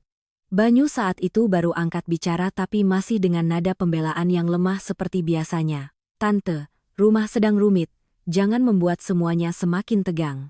Tante Vina menatap keponakannya, tatapannya penuh kekecewaan sampai dingin. Rumit? Rumah ini tidak rumit karena sebuah kehamilan. Rumah ini rumit sejak semua orang terbiasa memaksa orang lain diam untuk menutupi keburukan mereka. Kamu sebagai suami hanya pandai menyuruh istri bersabar. Kamu sebagai ibu mertua hanya pandai menggunakan dalih untuk menekan menantu, dan Kirana menganggap rahasia ibunya seperti pasar untuk tawar-menawar. Tapi masih ingin orang lain demi dua kata keluarga untuk terus diam. Kalimat itu jatuh di ruangan seperti seember air dingin yang disiramkan langsung ke topeng yang selama ini mereka pakai. Aku duduk diam tapi di dalam hatiku ada sesuatu yang perlahan terlepas. Selama beberapa hari ini meskipun sudah sadar, jauh di dalam diriku masih ada seutas keraguan yang sulit dinamai. Apakah aku terlalu keras? Apakah aku membuat masalah semakin besar? Apakah sebagai seorang menantu aku seharusnya bersabar sedikit lagi? Tapi setelah mendengar Tante Vina bicara, aku baru mengerti kesabaranku tidak pernah bisa menyelamatkan rumah ini. Itu hanya membantu orang lain punya lebih banyak waktu untuk melimpahkan kesalahan ke kepalaku. Tante Vina menoleh ke arahku. Suaranya melembut. Adira, kamu tidak berutang pada siapapun untuk menutupi. Aku menatapnya, tenggorokanku tercekat, bukan karena lemah, tapi karena untuk pertama kalinya selama masa ini ada seseorang yang menyuarakan tepat apa yang selama ini kukatakan pada diriku sendiri dalam diam. Di luar jendela kaca, hujan masih turun rintik-rintik di balkon. Di ruang tamu, Ibu Ratna duduk termangu. Kirana mengatupkan bibir, Banyu memalingkan wajah, dan aku, sejak saat itu tidak lagi merasa berada di tengah sebuah keluarga. Aku merasa sedang berdiri di tepi sebuah babak lama dalam hidupku. Babak di mana hanya dengan melangkah satu kali lagi, aku tidak akan kembali menjadi korban seperti sebelumnya. Setelah Tante Vina berbicara terus terang di ruang tamu, rumahku menjadi sangat sunyi. Bukan sunyi yang damai, melainkan keheningan dari permukaan air keruh yang baru saja diaduk lalu mengendap sementara. Ibu Ratna lebih jarang keluar ke ruang tamu. Kirana masih datang, tapi tidak lagi banyak menyindir seperti sebelumnya. Sebagai gantinya adalah tatapan sinis dan panggilan telepon yang harus dilakukan di balkon. Banyu beralih ke sikap kesal yang terpendam. Dia tidak berdebat keras, tidak memohon, hanya menatapku seperti melihat seseorang yang baru saja merusak tatanan yang selama ini dipegangnya. Sedangkan aku mulai melakukan apa yang perlu kulakukan. Aku tidak memberitahu siapapun, juga tidak membuat keributan untuk pamer. Aku hanya diam-diam merapikan segalanya dengan cara yang tepat bagi seseorang yang terpojok dan dipaksa untuk waras. Aku mengerti betul emosi saat ini tidak bisa menyelamatkanku, menangis pun tidak, marah pun tidak, jika ingin keluar dari kekacauan ini tanpa dituduh balik sebagai orang yang salah. Aku harus memegang kebenaran dengan sesuatu yang lebih kuat dari kata-kata. Bukti. Malam itu, setelah semua orang masuk kamar, aku mengunci pintu, membuka laptop dan mengambil ponsel. Hal pertama yang kulakukan adalah memindahkan seluruh foto tumpukan surat yang pernah dibawa Banyu ke folder terpisah, lalu menyimpannya lagi ke email pribadi. Aku menamai folder itu dengan sangat singkat, hanya 2 kata, simpan. Terlihat sederhana, tapi bagiku itu adalah saat seorang wanita berhenti hidup dengan kepercayaan buta. Setelah itu aku membuka kembali aplikasi bank, memotret seluruh riwayat perubahan saldo dari tabungan bersama. Setiap waktu, setiap penarikan, setiap perintah transfer, aku simpan dengan hati-hati. Ada transfer ke rumah sakit, ada ke rekening pribadi Banyu, ada juga yang masuk ke nomor asing yang belum pernah kulihat. Hanya dengan melihat aliran uang saja, aku sudah mengerti sejauh mana kebohongan ini telah berjalan.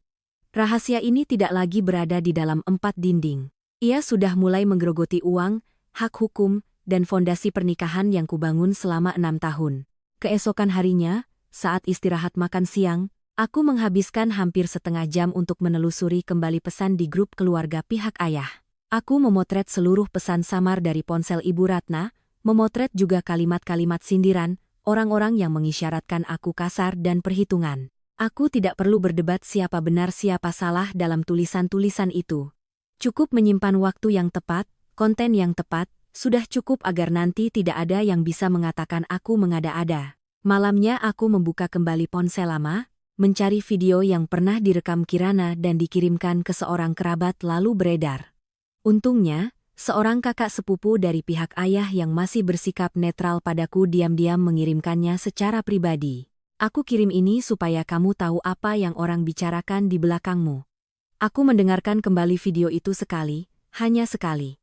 Ia dimulai tepat di bagian aku berbicara dengan suara keras. Sementara seluruh bagian di mana Ibu Ratna menyalahkan, Kirana memprovokasi, dan adegan pemaksaan tanda tangan sebelumnya, semuanya hilang bersih.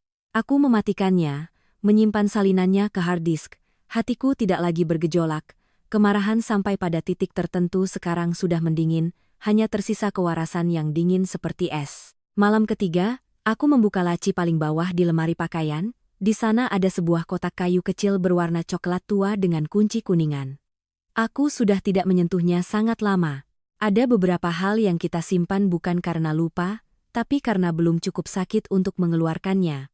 Aku membuka kotak itu, di dalamnya ada surat-surat lama, beberapa foto pernikahan, dan di paling bawah ada sebuah amplop rumah sakit yang sudah sedikit menguning di tepinya. Aku mengeluarkannya, tanganku masih kokoh, hanya ujung jariku yang dingin. Hasil tes banyu tahun itu masih utuh. Tinta cetaknya sudah sedikit pudar tapi baris-baris kesimpulannya masih sangat jelas. Kertas inilah yang pernah kugunakan seluruh harga diriku untuk melindunginya. Pernah suatu saat aku berpikir menyimpannya adalah menjaga jalan hidup suamiku dengan kehormatan. Sekarang setelah kupikirkan lagi, aku baru sadar aku telah menanggung beban untuk seseorang yang sama sekali tidak tahu cara berbalik untuk menopang bahuku. Aku duduk sangat lama di tepi tempat tidur, kertas itu diletakkan di atas lutut. Di luar jendela kaca, angin malam berhembus membuat gorden sedikit bergoyang. Aku teringat makan malam di mana aku disindir soal anak, saat-saat Ibu Ratna berbicara samar tentang nasib wanita. Saat Kirana tersenyum menyela dengan beberapa kalimat yang terdengar main-main tapi menyakitkan. Dan teringat juga Banyu, orang yang tahu betul kebenarannya tapi hanya mengatakan satu kalimat yang biasa. Sabarlah sedikit lagi, aku melipat kertas itu dan memasukkannya ke dalam map transparan. Bukan lagi disimpan untuk melindunginya. Kali ini aku menyimpannya untuk melindungi diriku sendiri. Hampir tengah malam, semua yang kubutuhkan sudah rapi di dalam sebuah tas tipis berwarna hitam. Foto vitamin kehamilan, foto kwitansi klinik, rekening koran penarikan uang bersama, salinan tumpukan surat aset, pesan di grup keluarga, video yang dipotong-potong, dan terakhir hasil tes tahun lalu. Aku meletakkan tangan di atas tas itu dan hatiku terasa aneh, tidak ringan juga tidak berat. Rasanya seperti orang yang bangkit setelah demam panjang, kaki masih lemas tapi kepala sudah mulai jernih. 6 tahun kesabaran, 6 tahun menjaga muka untuk orang lain, akhirnya kukumpulkan dalam beberapa lembar kertas tipis. Tipis memang, tapi cukup untuk menghentikan seluruh babak hidup yang penuh kebohongan. Aku memilih Sabtu malam. Itu adalah makan malam langka yang dihadiri lengkap oleh Ibu Ratna, Banyu, Kirana, dan Tante Vina. Aku yang masuk dapur lebih awal seperti biasa. Memasak hidangan sederhana dengan sup labu iga, sepiring ayam rebus, tumis jamur, dan satu masakan ikan kukus jahe. Tanganku bekerja dengan teratur, pikiranku anehnya sangat jernih. Mungkin sampai pada titik tertentu ketika sudah cukup sakit, hati seseorang akan berhenti gemetar.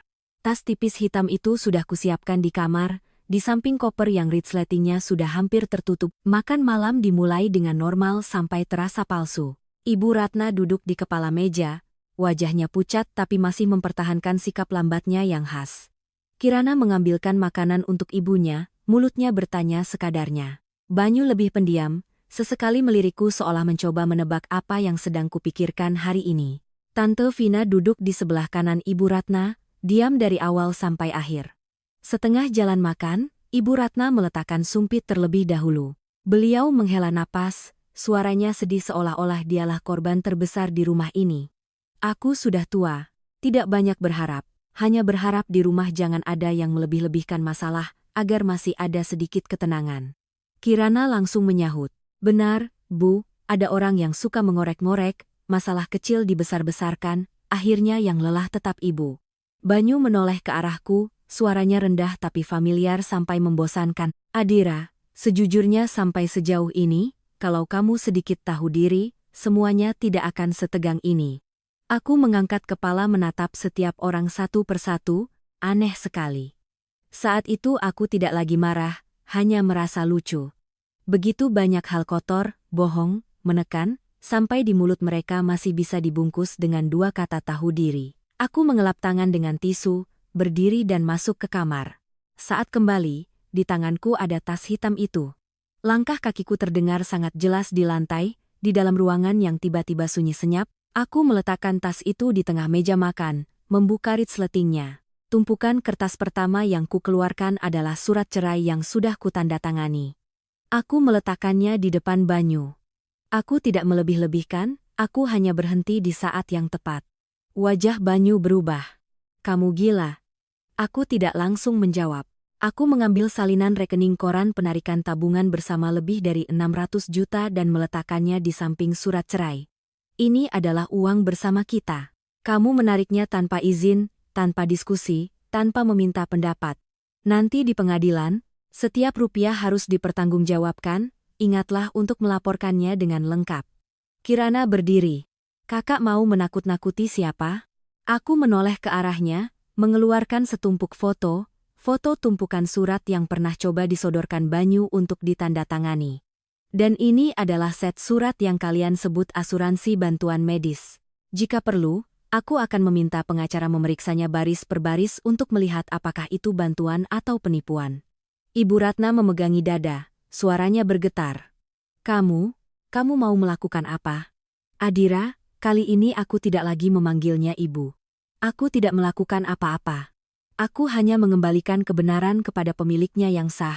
Aku mengambil ponsel, membuka foto tangkapan layar pesan di grup keluarga dan salinan video yang dipotong-potong, lalu mendorongnya ke arah Kirana. Dan kamu, mulai sekarang jika kamu mengirim pesan samar lagi, memotong video lagi untuk mencemarkan nama baikku, jangan salahkan aku jika aku menempuh jalur hukum. Sebagai keluarga masih ada cara untuk bicara. Tapi sekali kamu dengan sengaja merusak kehormatan orang lain, semuanya tidak lagi bisa diselesaikan dengan lisan. Wajah Kirana pucat pasi lalu memerah. Dia membuka mulut hendak membantah tapi tidak bisa membentuk kalimat. Seluruh meja makan sunyi senyap, hanya suara AC yang berdesis di atas kepala. Aku menoleh ke Ibu Ratna, wanita yang pernah menggunakan masalah anak untuk menekanku selama 6 tahun kini duduk menyusut di hadapanku. Aku perlahan mengeluarkan kertas terakhir dari map dan meletakkannya tepat di depan Banyu, hasil tes itu, dan ini adalah sesuatu yang kusembunyikan selama 6 tahun untuk menjaga mukamu. Banyu terpaku. Tangannya gemetar jelas saat melihat namanya di atas kertas itu. Aku mendengar suaraku dingin dan lebih jelas dari sebelumnya. Tahun itu dokter menyimpulkan kemungkinanmu memiliki anak secara alami sangat rendah. Aku tahu, kamu tahu, tapi ibumu tidak tahu. Seluruh keluargamu tidak tahu. Aku telah menanggung cap sebagai wanita mandul menggantikanmu selama bertahun-tahun, agar kamu tetap menjadi anak laki-laki yang utuh di hadapan ibumu. Tapi sebagai gantinya, kamu membiarkan seluruh keluargamu menginjak-injakku, menyembunyikanku, menipuku, bahkan mencoba memaksaku menandatangani surat yang merugikan untuk membersihkan akibat perbuatan keluargamu. Ibu Ratna menoleh ke arah putranya, bibirnya bergetar. Banyu, ini benar? Banyu tidak bisa menjawab. Dia hanya duduk di sana seperti bayangan yang seluruh kulit luarnya telah dikupas. Aku melipat kembali kertas itu, meletakkannya di meja lalu mengucapkan kalimat terakhir yang sudah lama kusimpan di hati. Aku pergi bukan karena jijik dengan kehamilan ibu. Aku pergi karena dari awal sampai akhir, keluarga ini menganggapku sebagai korban persembahan. Setiap aib kalian ingin aku yang menanggungnya. Tapi aku sudah cukup menanggungnya sampai di sini. Tidak ada yang menahanku saat itu. Mungkin karena mereka terlalu syok. Mungkin juga untuk pertama kalinya mereka menyadari orang yang selama ini mereka kira akan terus bersabar. Sebenarnya sudah bangkit sejak lama. Aku menarik koper ke pintu.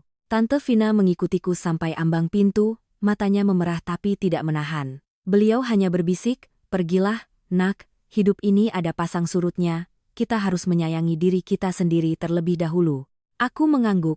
Menarik koper masuk ke dalam lift. Pintu tertutup. Memantulkan wajahku yang pucat setelah berbulan-bulan pergulatan, tapi mataku lebih terang dari sebelumnya. Beberapa bulan kemudian, aku pindah ke Bali untuk tugas baru lalu dipindahkan lagi ke Lombok untuk mengelola sebuah resor besar. Aku hidup dalam pekerjaan yang padat tapi pikiran yang bersih, tidak lagi harus mendengar sindiran di meja makan, tidak lagi harus berperan sebagai orang yang pengertian untuk menutupi hal yang tidak masuk akal. Luka tidak sembuh dalam semalam, tapi setiap hari aku merasa diriku berdiri lebih tegak. Sementara keluarga lama suamiku retak perlahan sesuai dengan sifat aslinya. Ibu Ratna mengalami komplikasi kehamilan berisiko tinggi dan tekanan berkepanjangan, akhirnya tidak bisa mempertahankan bayinya. Masalah di keluarga akhirnya terungkap dengan cara yang tidak bisa ditutupi lagi oleh siapapun. Banyu terpuruk dalam pekerjaan dan keuangan. Kirana perlahan kehilangan pijakan karena semua orang bisa melihat keserakahannya yang terlalu jelas. Tante Vina adalah satu-satunya yang masih memiliki sedikit kebaikan tapi hanya bisa membantu dalam batas nuraninya, tidak lagi menutupi apapun. Pelajaran hidup terkadang sangat sederhana. Jangan menggunakan dalih untuk menekan orang baik. Jangan menggunakan kata bakti untuk memaksa orang lain berkorban tanpa syarat. Dan jangan pernah berpikir orang yang selalu sabar itu karena mereka lemah. Ada orang yang diam sangat lama hanya karena mereka masih percaya pada hubungan dan perasaan. Tapi ketika kepercayaan itu habis, mereka melangkah pergi lebih tegas dari siapapun. Jika Anda merasa cerita ini menyentuh hati Anda, silakan tinggalkan suka untuk saluran ini. Jika Anda memiliki saran, silakan tinggalkan komentar di bawah agar saluran ini semakin baik. Terima kasih telah mendengarkan sampai akhir. Semoga Anda selalu sehat, damai, dan selalu menjaga harga diri Anda dalam segala situasi.